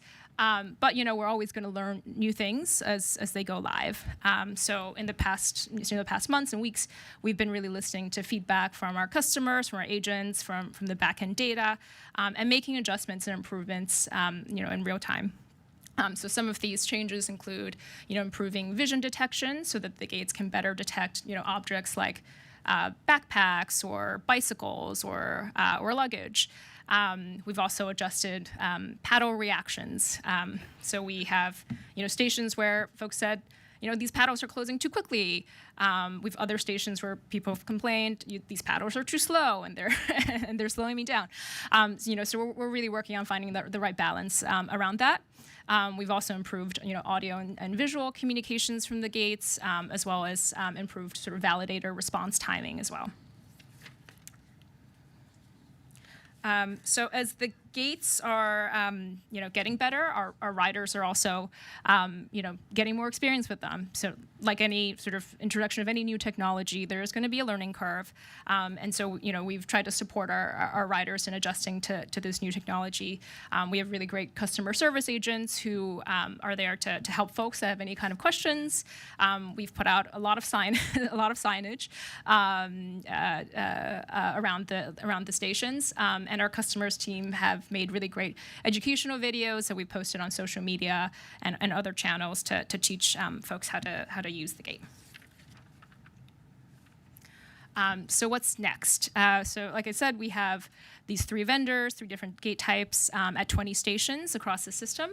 And over the last months and into the next months, we are conducting a rigorous evaluation on how they really work for the MTA. So there's a number of different dimensions that we're assessing these gates on, some of which I mentioned here already, including fare evasion, accessibility, customer experience. But there's also a lot of other things, like, for example, maintainability is very critical for us, obviously, integration with our Omni payment system, but also with back-end systems. And kudos also to Andy's team. The data and analytics team have been really embedded in this effort as well, making sure that we're getting the right data and accurate data as well. In addition to these, there's a number of factors like ability to withstand environmental stress, making sure these gates are future-proof so that new technologies in the future can be accommodated, and a myriad of other factors we're looking into. So after we conclude that evaluation, we will be moving to qualify the gate vendors that we believe meet those qualifications, and then initiating procurement so that we can start purchasing the next tranche of gates, with the aim of starting to install 20 gates at 20 stations this year. We've also started building out our delivery team, which is led by experienced staff that have just successfully delivered Omni under budget.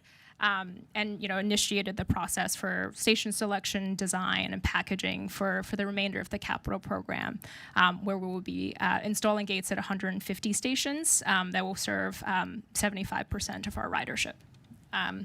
So, like I said at the start, it's been 3 decades since we've really transformed our fare control area, and we're really now taking the sort of the major steps into bringing our fare array, to really meet the needs of today's riders and also the future of our network. So, with that, open to questions. Okay. Well, I just want to first a shout out to Demetrius and the transit team, who have not only taken over all of the technology that we use to support Omni, validators. I mean, they're working on the new Omni machines. They're managing a brand new technology system, but have done so much to support this pilot, especially by both deploying and continuing to work with the customer service agents, the station agents, and others who have been present for almost all of the pilot at all of these stations. So, Demetrius, thank you and your team. So with that, any comments or questions? Mr. Zuckerman. Thank you, sir. Long time in coming, and thank you so much for what you're doing, and Demetrius as well, because speaking as your finance chair, cajoling people, guilting them, monitoring or observing them, those are fine impediments, but nothing beats a physical impediment to that. So thank you for doing this. So my question is this. Roughly we lose $300 million to fare evasion, something like that, a year, 150 gates, 75% of ridership. What's the number? I'm not asking you to sign up for it, but it would be useful to have a number in my head as to what we think we're going to get fare evasion down to when that level of gating is implemented. I'm going to interrupt and take the fifth on that one. Listen, the numbers that Kathy shared about the reduction in fare evasion are preliminary. Some of those are stations where there are other entrances. So if you're a determined fare evader, you might know that the new gates are in one entrance and go to another. We have to see more data before we can have confidence, and we're continuing to evolve the gates. So, but we're shooting for hundreds of millions of dollars of fare evasion reduction. Just as a reminder, though, what we've already done, and again, another tip of the hat to Demetrius and the transit team, we already knocked down subway fare evasion in the last couple of years by 30%, with the introduction of what I would say probably more primitive measures like the gate guards initiative and all of the small physical changes and engineering changes that have been made to the turnstile, and the more advanced change of putting delayed egress on the exit gates, which, as Kathy said, are such a big piece of the problem. So all of those interventions have added up to a 30% reduction in subway fare evasion. We can do better, and that's one of the benefits of this, but it's too early to announce and project. Mr. Albert. Thank you so much for this. We're all watching this to make sure it gets better and better. 2 questions. When you have discovered a problem on one of these 3 types and you ask the manufacturer to make changes, do you see those changes helping? And the second question is, without giving up a name of one of the 3 suppliers of these, do you see a trend towards one of these being much better than the other 2? So, I mean, on the first question, yes, absolutely. I think we're working very closely with all the vendors that when any sort of issues are identified, I named some examples, issues with paddle speeds, issues, where maybe people are getting their backpacks, stuck or something like that. We're responding very immediately. We're working with them on a day-to-day basis and sort of implementing both software and hardware changes that would fix those issues. And on the second, I think it is just a little bit too early to really comment on that. Yeah. Okay, thank you. Heda, do you have a comment? So just piggybacking on what Andrew said, we're going to qualify 1 vendor, 2 vendors. There's 3 of them that we are using now. 1 will be picked, or we're gonna continue to study which gate designs work in our system, and it could be 1, it could be 2, or multiple. And everyone knows how much I love Cubic. I just want to make sure that we check every box when it comes to them. And I'm assuming in the contract we'll have some sort of recourse if these gates or whatever we pick doesn't work. Thank you. Yes, absolutely. And that's why we've had such an extensive trialing period, to make sure that every aspect of the gate, from the hardware itself, the software, the vendor's responsiveness to making changes, all of those things will go into our evaluation. And one other thing, the last couple of days, the stations that I've been through, it's almost as if there's like a little mushroom on top of the regular gate. It doesn't look like it's, I don't know, I should have taken a picture of it. I didn't understand the purpose of that one. It's you're talking about the sleeves that we put on the regular turnstiles. The regular turnstiles. Yeah, but it wasn't a turn. It was. I should have taken a But picture. it's a sleeve with yeah, sort like of a mushroom, right? the Half moon. Half a moon. Yeah, right. that is one of the interventions the physical interventions that we've implemented. Again, transit pioneered it. We put it out sleeves and fins, which make it harder to vault over. Right. And that's been part of the success that I referred to before. That's knocked down fare evasion by 30% in the last year and a half. Mr. Jones. Well, I know that I assume we're still facing a problem of fare evasion being primarily still on buses. And the question, is there any discussion on how, other than having personnel on the buses checking, in terms of some mechanical ways of trying to limit the number of fare evaders using the bus system? Well, I think the challenge is that putting a physical barrier along the lines of what we're using for fare payment here would impact on the pace of loading dramatically. So people have raised that with me a number of times, and that's the challenge.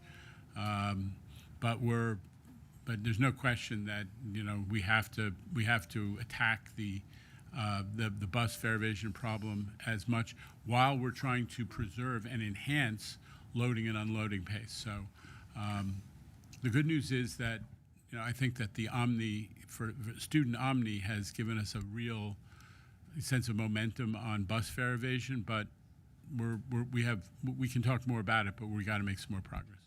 Okay, with that, anybody else? Really big thanks to everybody, and thanks to all the folks from the team who just gave us 3 of the best presentations I think this board has ever seen, and the folks in the building and standing in the back who made all these presentations possible. So thank you to everybody. Midori, you wanted to share some thoughts. Yes, thank you so much, Chair. So seems like a good note to start on. I want to take a moment to share that I'll be stepping down from the MTA board. So serving here has been a really great honor for my career. As you may know, I was chief of staff for the MTA, and then I returned as a board member. I'm really proud of the work that we've done together, and even more proud of like the really extraordinary workforce that we have that keeps this region moving every day. And I just wanted to shout out to each one of my amazing board members for your partnership, your candor, your commitment to the chair, to the executive management team. I am right now undergoing a confirmation process to be chair and CEO of the Taxi Limousine Commission, and so I'm excited to really full-time dedicate my time to that opportunity and that work. And I'm excited also I'm looking at Rachel Cohn right here. I'm really excited to strengthen the partnership too between TLC and MTA. Our systems are deeply connected, intertwined, and I just look forward to continue our partnership together. So while I'm stepping down from this seat right now, my commitment to the MTA, to public transit in the region continues to be unwavering. So thank you so much for this opportunity, and I'm sad to go, but I'm happy for my next steps. Thank you.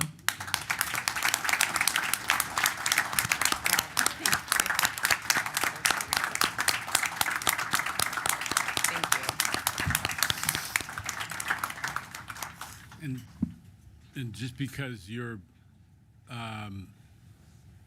thank you for that, and I know that everybody feels the same way about you, but I just want to say, there's a lot of discussion, retrospective discussion going on about the past city administration, and some of it I totally get. Much of it I totally get, but we had a great group of board members that were appointed by the city for the last couple of years. 3 of them are still here, and I just want to acknowledge, Midori, you're part of a really distinguished group of city board members, and we appreciate all of you. So thank you. Mr. Chu wants to add some words of praise. I do. I'll start by making a motion to refuse the resignation. I second that. And on that motion, we came in on a kind of a batch of board members together, kind of figuring things out and learning. Midori, you were a big help because of your prior service to the MTA, and you've done great things here on the board with us, and you're going to do even bigger things ahead.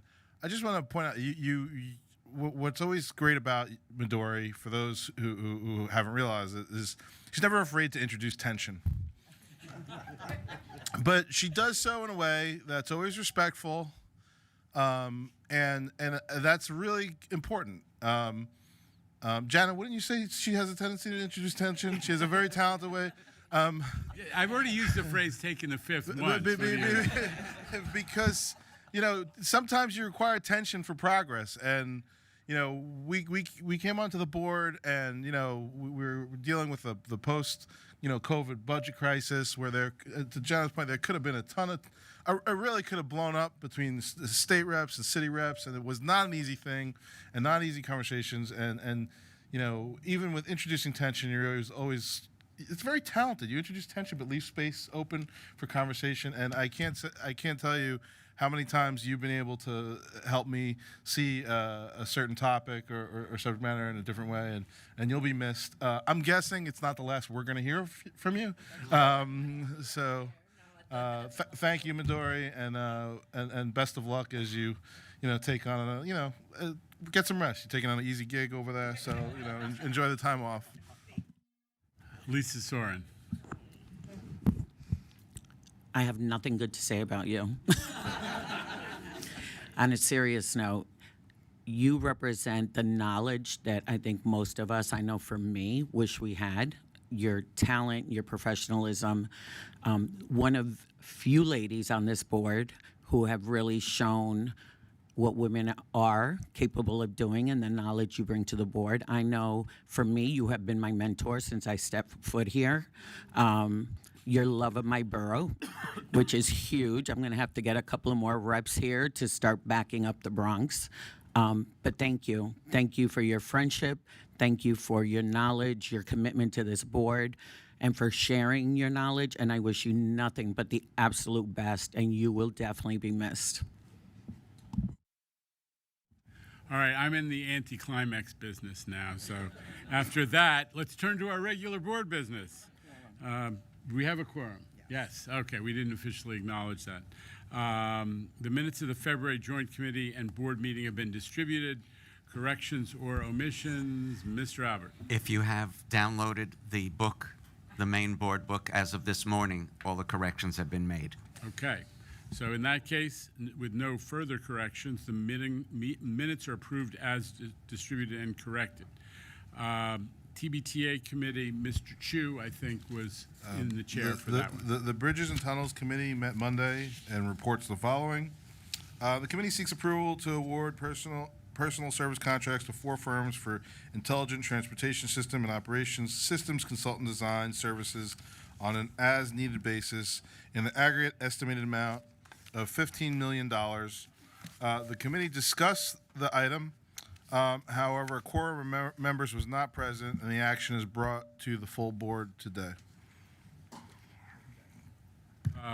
I'll move the motion. A motion. Is there a second? Thank you, Ms. Soren. All in favor of the item? Any opposition or abstentions? The item is approved. That concludes the TBTA report. Joint Railroad, Mr. Herbst. Chair, the Railroad Committees met jointly on Monday and report the following. There is one action on behalf of Metro North to amend the Westchester County Department of Public Works and Transportation employer-based shuttle agreement pursuant to the amendment and extend the term of that agreement. The committee recommends this item, and I move it. Out of deference to our absent friend, Ms. Lopez, I will second that motion. Is there all in favor? Any opposition or abstention? The items carry. On behalf of the Long Island Railroad, there is one competitive procurement for $31 million. The committee recommends this item, and I move it. May I have a second? Mr. Chu. All in favor? Any opposition or abstention? The item is approved. Mr. Chair, this concludes the Joint Railroad report. Zuckerman for diversity. Please. I mean, I am a disabled veteran. I count. I count. Thank you. I pinched hit for Blanca Lopez for the Diversity Committee on Monday and report the following.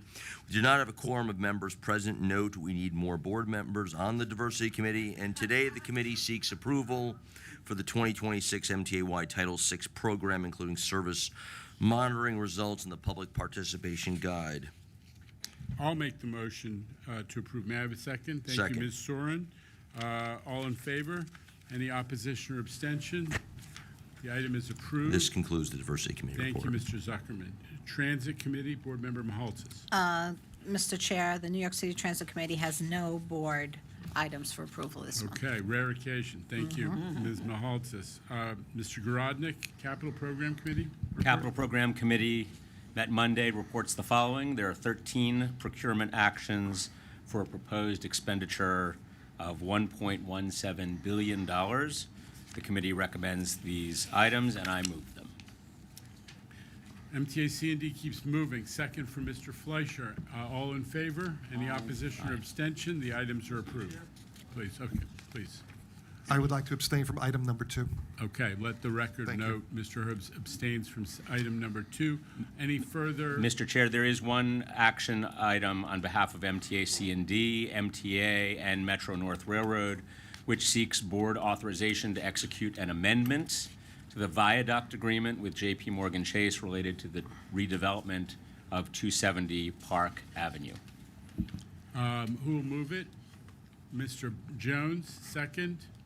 Mr. Chu, all in favor? Any opposition or abstention? The item is approved. That's it from the capital program. Okay.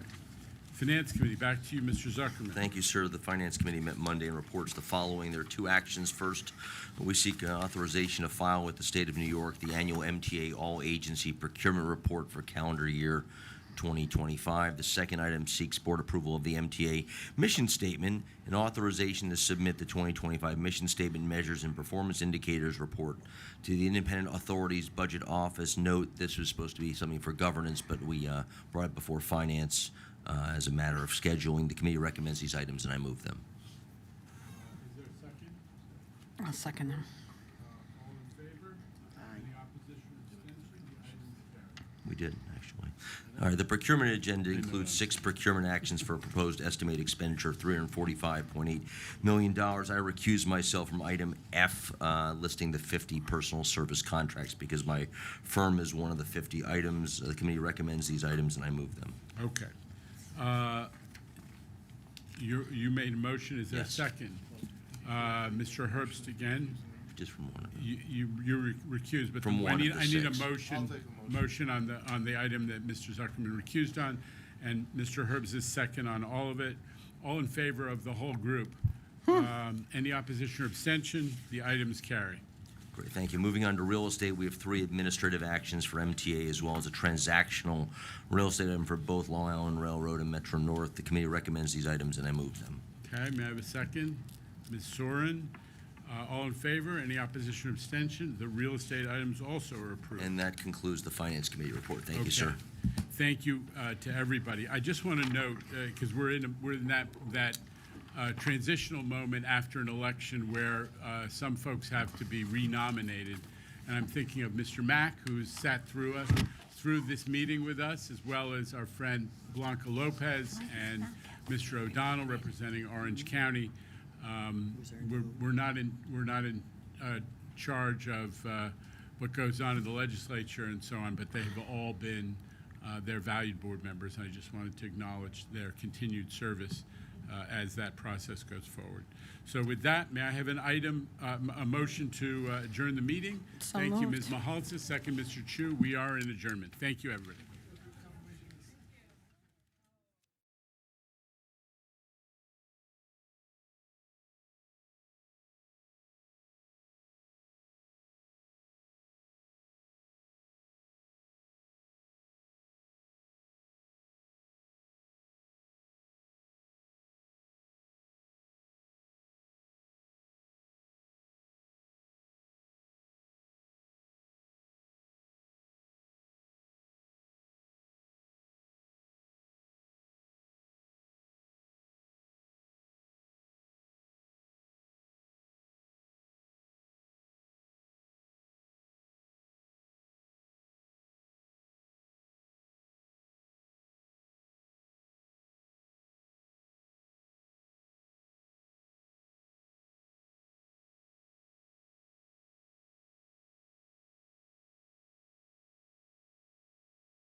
As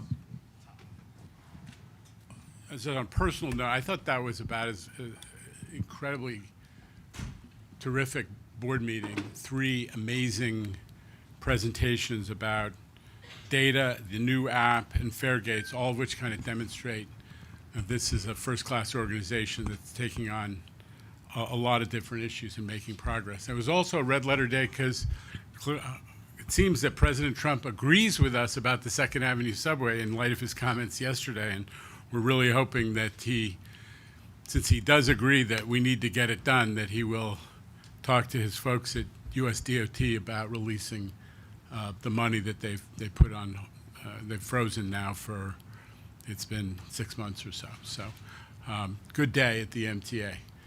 But then again, we all have to hear from Minton. Go ahead.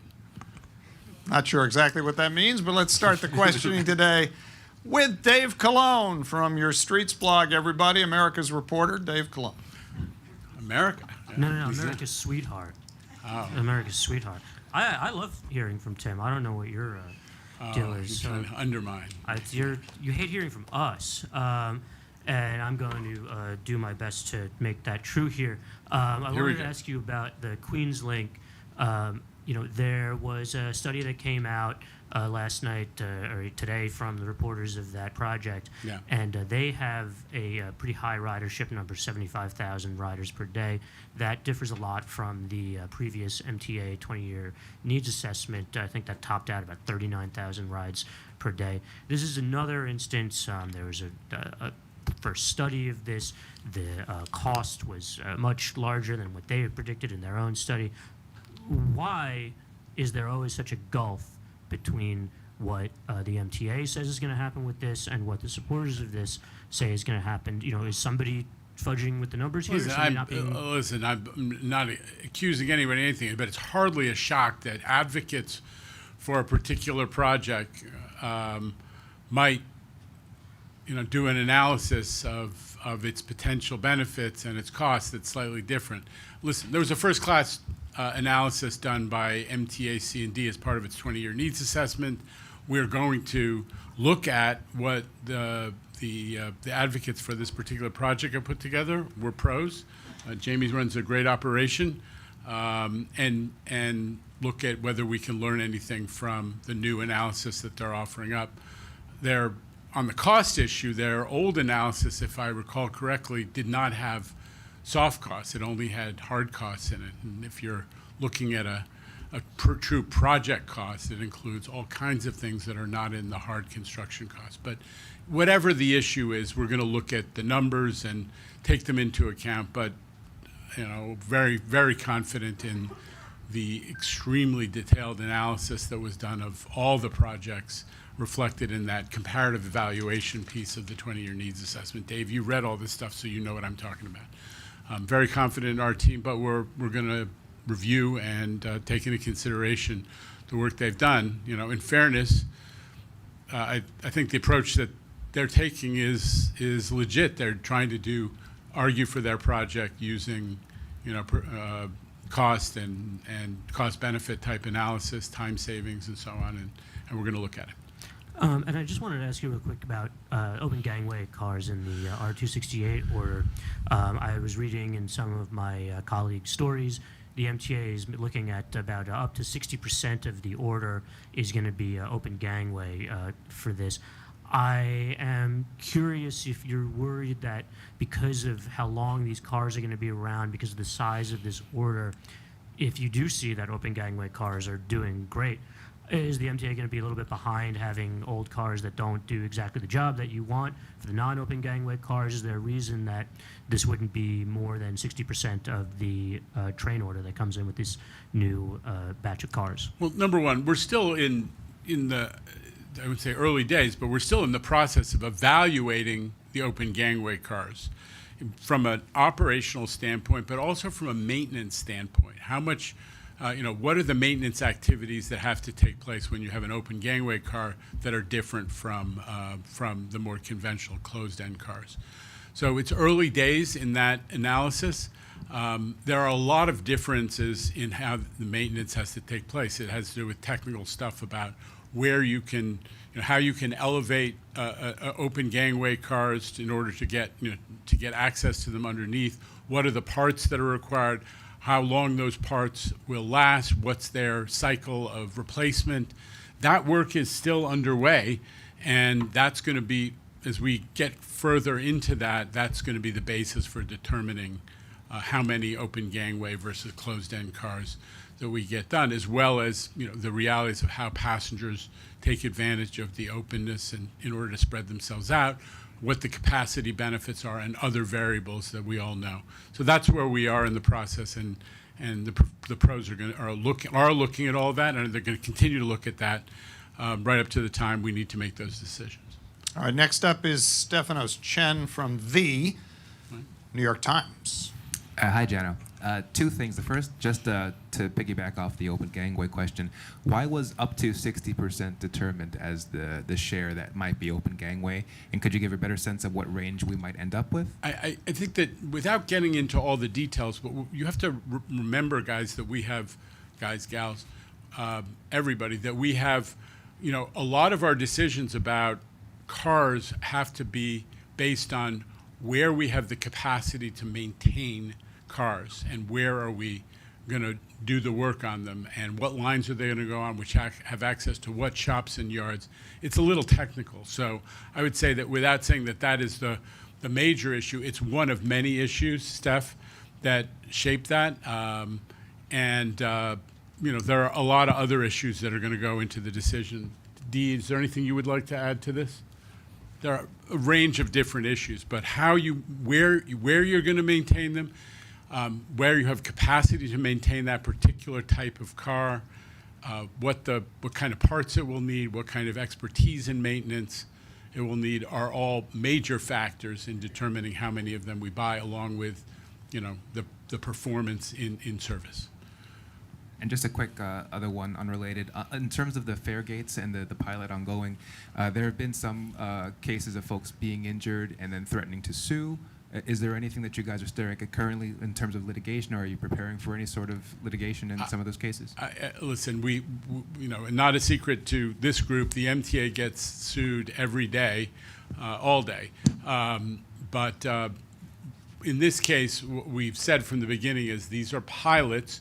Every one of the gate models that we use have been deployed in other first-class world transit systems, and we also said we are learning from the pilots and making adjustments. There are all kinds of ways that adjustments have been made and will continue to be made, but the due diligence that went into the selection and deployment of these three models was extensive. But it is a pilot, and we're continuing to make adjustments. All right, let's move to the mezzanine. There's Alfonso Castillo, who took the fabulous Long Island Railroad in from Newsday today. Alfonso. Maybe. Yes, I did. Yeah. Hey, Jano, a couple questions about the LIR contract situation. So the second presidential emergency board's report came out last week, largely ruled in favor of the unions. That's pretty much the end of the federal process. Can you talk about how likely a strike is now, and does the MTA start really preparing in earnest for that likelihood? Well, I mean, in fairness, Alfonso, we prepared. We did the preparations at every stage before the unions asked for the first presidential emergency board, before they asked for the second one. So I'm not concerned about our ability to prepare. But we did meet with the unions this week. Finally, they agreed to meet, which we've been asking for quite some time. And while there's no progress of any, I don't want to characterize the progress outside of the negotiating room.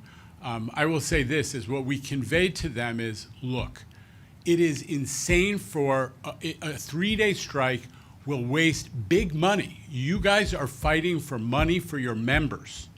We are prepared to talk to you about that, especially if we can talk about work rules that will help us to afford it.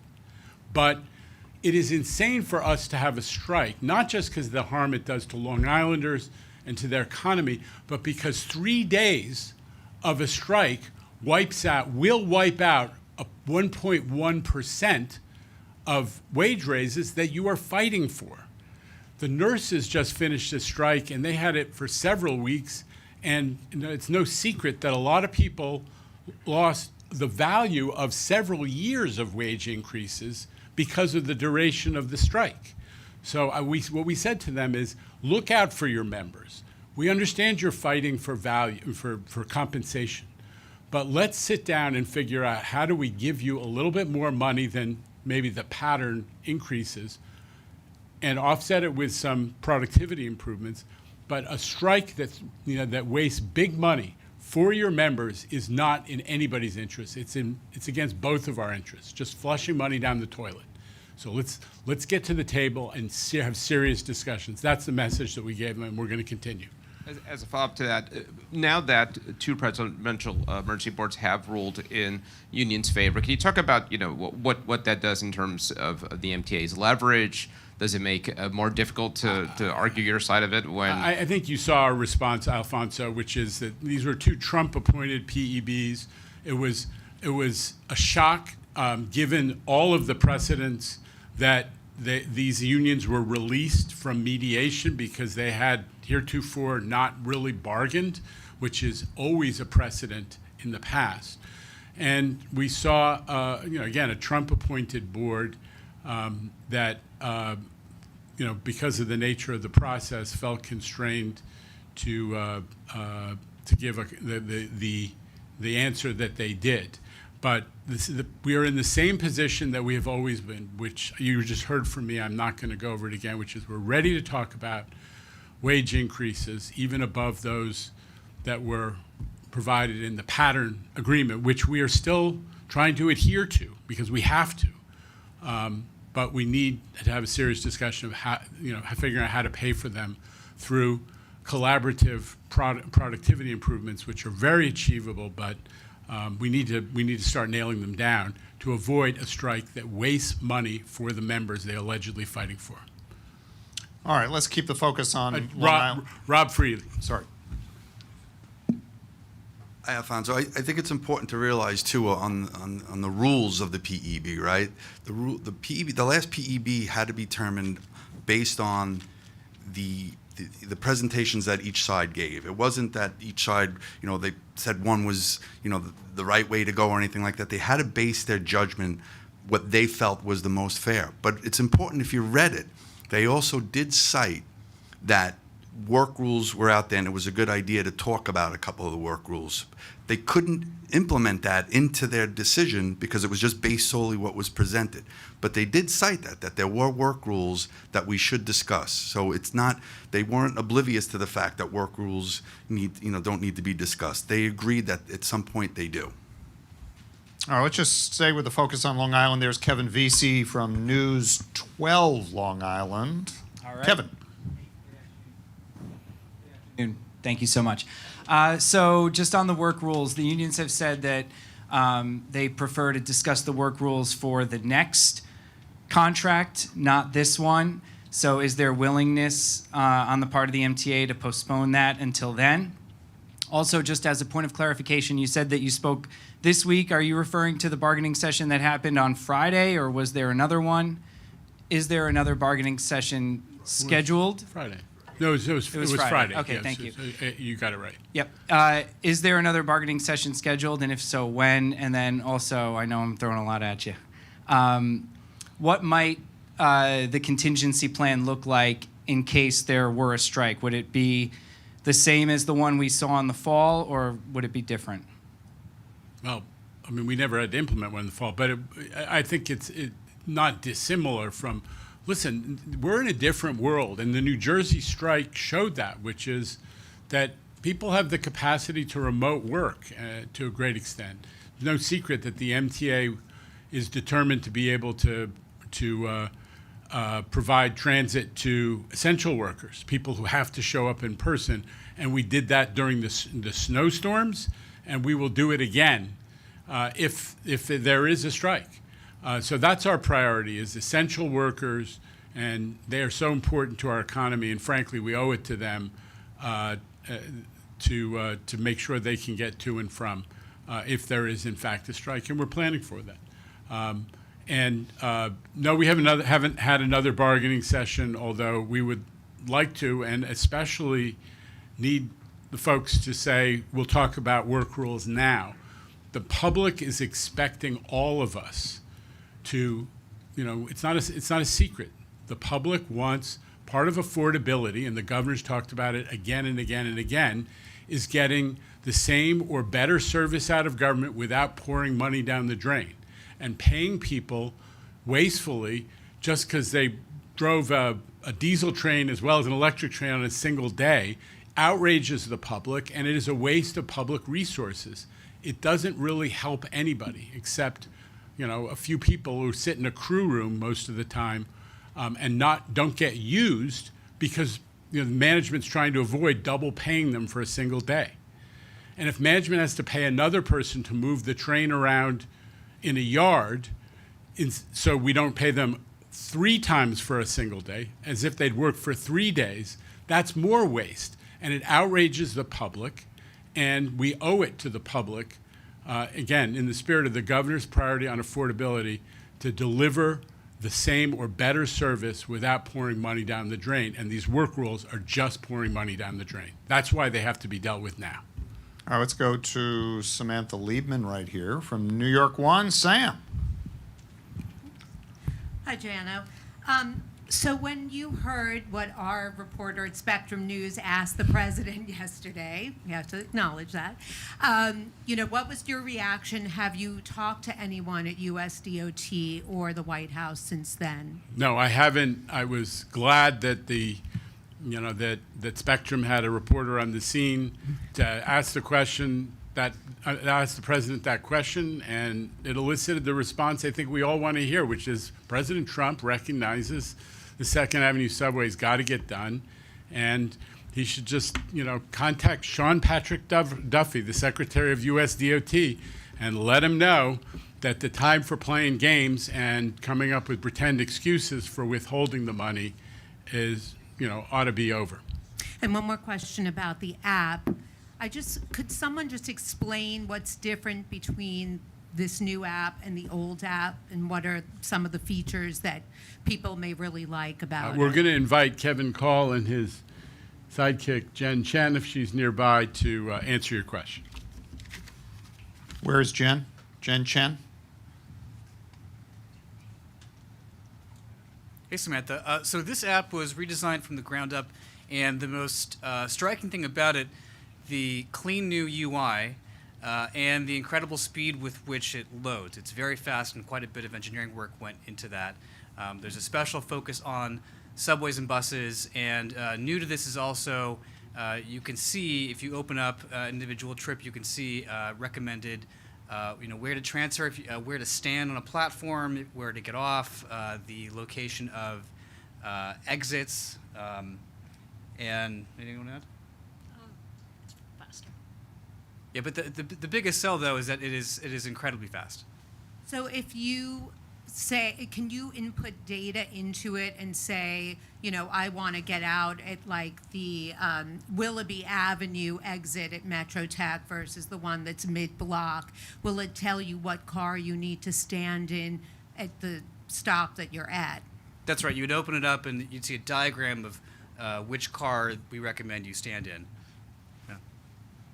And then with this coming soon, later in the year, we're going to have Omni integrations, including the ability to see your trip in charge history, and later on, the ability to manage fare payments.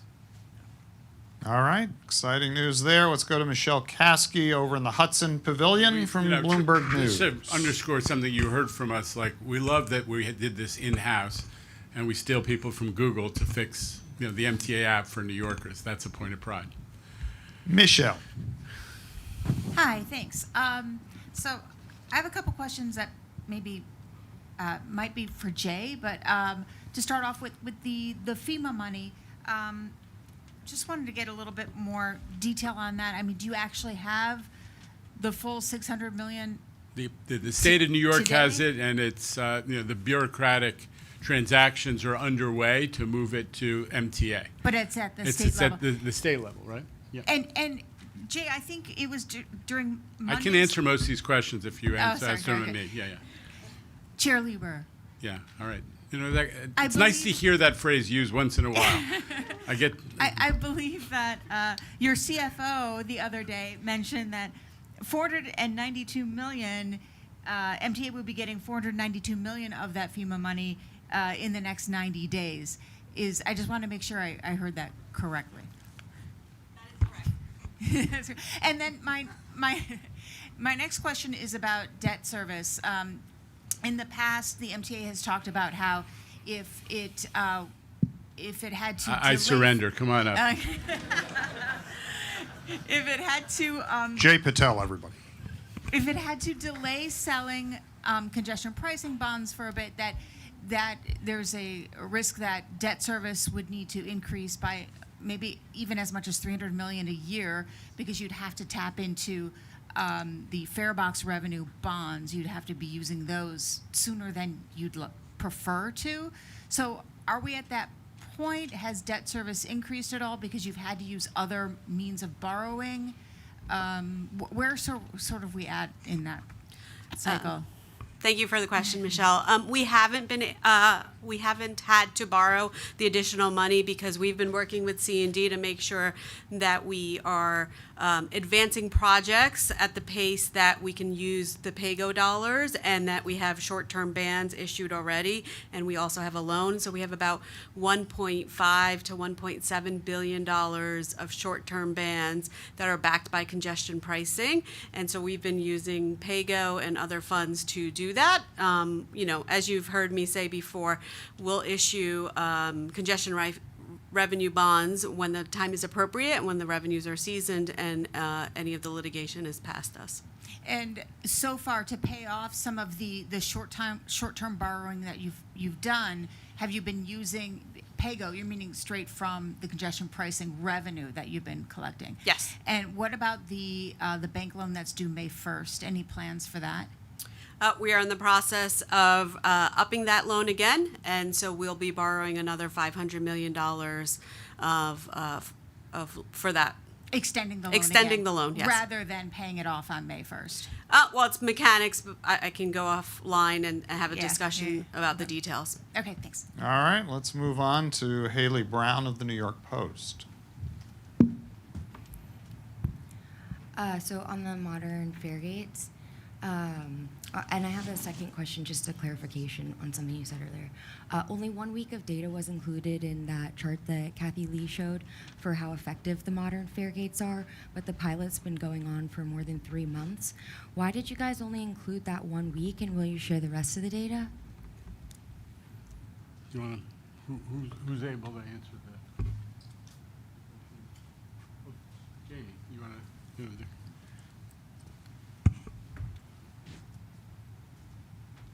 It's a sample of the data that we showed. It's pretty consistent across the board, but that's we have our own camera technology that's monitoring the gates. That's what we've been able to verify. It takes some training of the technology, so that's what we feel confident showing. But generally, what we're seeing is pretty consistent. And we'll have more data to show as we move forward.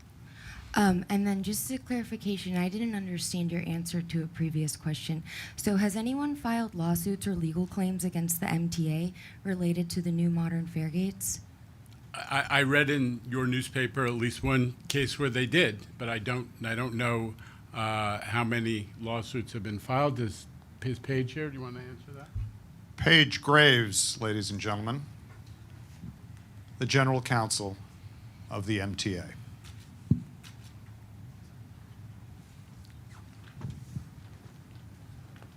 Hello. With respect to lawsuits, we have received some notices of claims, but no actual lawsuits at the moment. All right, let's move on to Ramsey Khalife from WNYC Gothamist. Ramsey. Kathy Lee shared a rubric of items to help select a winner for the Fairgate pilot.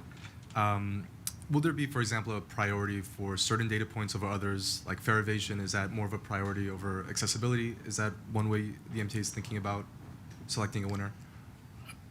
I'm confident that there's not some exotic weighting system that will weigh factors disproportionately. I mean, I think what what you're hearing from Kathy and C&D is there's going to be a process where we're evaluating the gates across a range of issues to see which ones are qualified, which companies and which models are qualified to participate in what will then be a competitive procurement of some kind, Ramsey, for the right to be installing the 100 gates in 150 stations. Remember, we did 20 entrances, 20 fare arrays.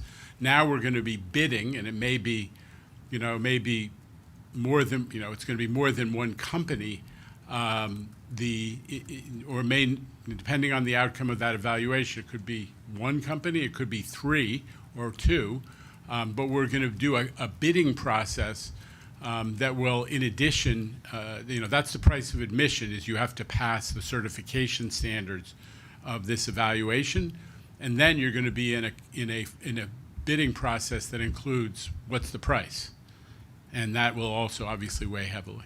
And just quickly, the timeline that was shared on that presentation mentioned 20 more stations with these gates. Okay, by so the end just of to the year? be clear, that's 20 full stations. Full So stations. unlike the pilot was 20 entrances, 20 fare arrays, now we're going to be doing 20 full stations this year, right?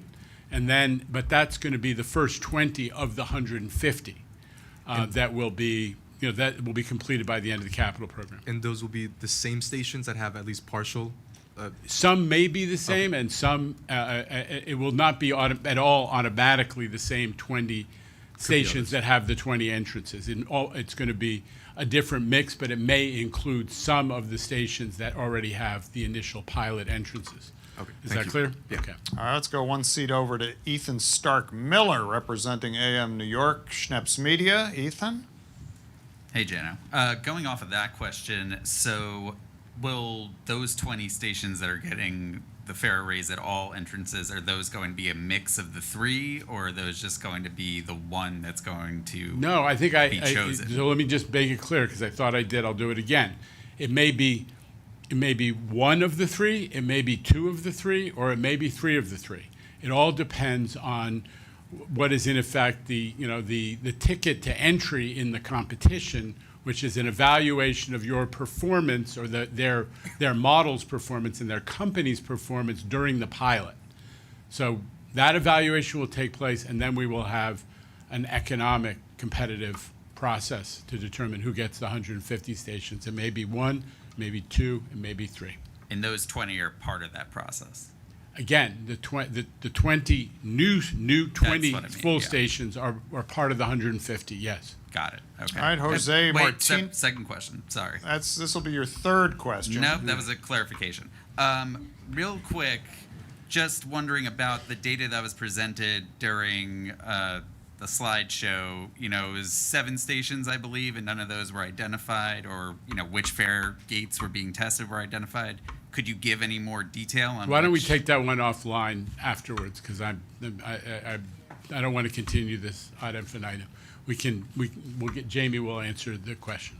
All right, but we will continue with Jose Martinez of the city. Jose, welcome in person today. Good afternoon, everyone. Hi, Jano. On Monday, Frank Farrell, during the committee meetings, talked about, while laying out his commitments for 2026 for the Department of Buses, how the MTA really wants to up the reliability of ramps on the express buses. Is there anything you or Frank could add in terms of how that's going to look for operator training to get these things to work more reliably, or for other protocols? I'm going to ask Demetrius and perhaps Frank, just Demetrius to come and handle it. Okay. Thank you. So thank you for the question. So as the chair has spoken about, one of the core tenets to success of this organization has been our investment in accessibility throughout the system. Our bus fleet is 100% accessible, but there are specific nuances with each of the fleets, each of the buses that we needed to address. So one of the things that the team has looked at is the training specific to that. So before an incident even happens, we looked at these 2 core things. One, what is the quality of training that a bus operator should receive in operating them? And the second thing is the frequency of training that at a bus operator seat. So now we're looking at giving them 3 times the amount of training that they are currently receiving. We're also including information within the bus itself that will give them additional information on the operation of that specific equipment for that specific bus. The second piece is when there is an actual failure. When there's an actual failure, now the team will do a root cause analysis. What caused that lift itself specifically to break down? Was it a product of the operator improperly operating the lift? Was it a product of a mechanical failure within the bus? And therefore, is it something specific to that bus, or is it something more with the fleet itself? So we are committed to making sure that even though it's a small percentage of the overall mechanical issues that we have on a bus, this is a small population. It is an important population that we need to address, and we want to make sure that this fleet, the great accessible fleet that we have, is available to everyone to use. Thank you, Demetrius. The last time I reported on this, the figure I got from the MTA was that this was about 5% of issues that with the buses have to do with this sort of thing. Does that figure still stand? Is it that small a number? So I can't comment on the last figure that was given. I can tell you that anecdotally, when I spoke to the team about this, we were somewhere in the 1% range, but happy to take a look at that number again. All right, let's close out the proceedings with Evan Simko-Bednarski of your New York Daily News. Evan. Good afternoon, Chair. I've got 2 questions, if you'll indulge me. First, the Transit Museum employees are set to vote on unionization this week. I know that they are employees of a nonprofit, but I know that there's a bit of a symbiotic relationship between the museum and the MTA writ large. And I just wanted to ask, do you believe that their union should be recognized? I don't have any comment on, a union, an organizing campaign or a vote. I just don't comment on that. Second question, I'm wondering if you can give us an update on the CBTC-ification that's ongoing at Culver, 8th Ave in Crosstown. Jamie.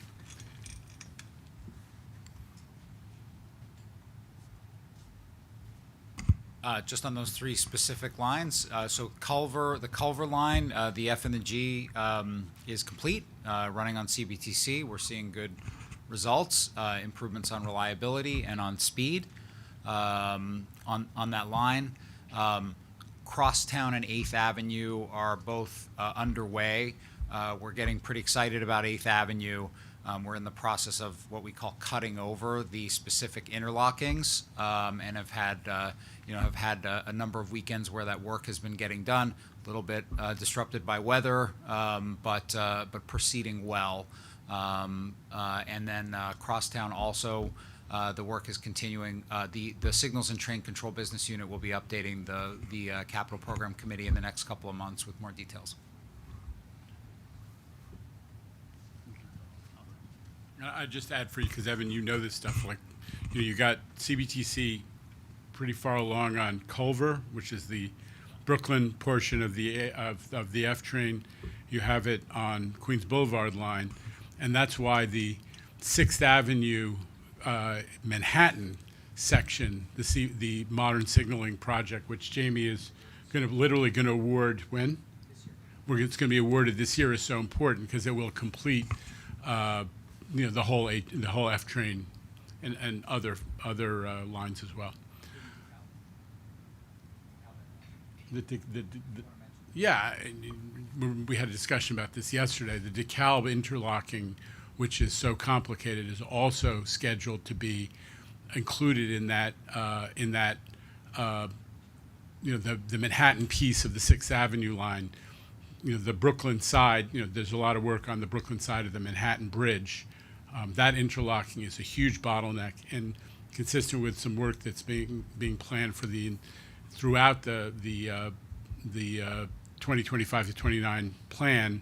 We're attacking bottlenecks as well, including Nostrand Avenue, but DeKalb is probably the first one that's going to get the full-on resignaling and unraveling treatment. Okay? Very well. Thank you, Jano, Okay. Jamie, Rob, Demetrius, Kevin, Jay, Jen, and John. Appreciate it, everybody. Good afternoon from Lower Manhattan.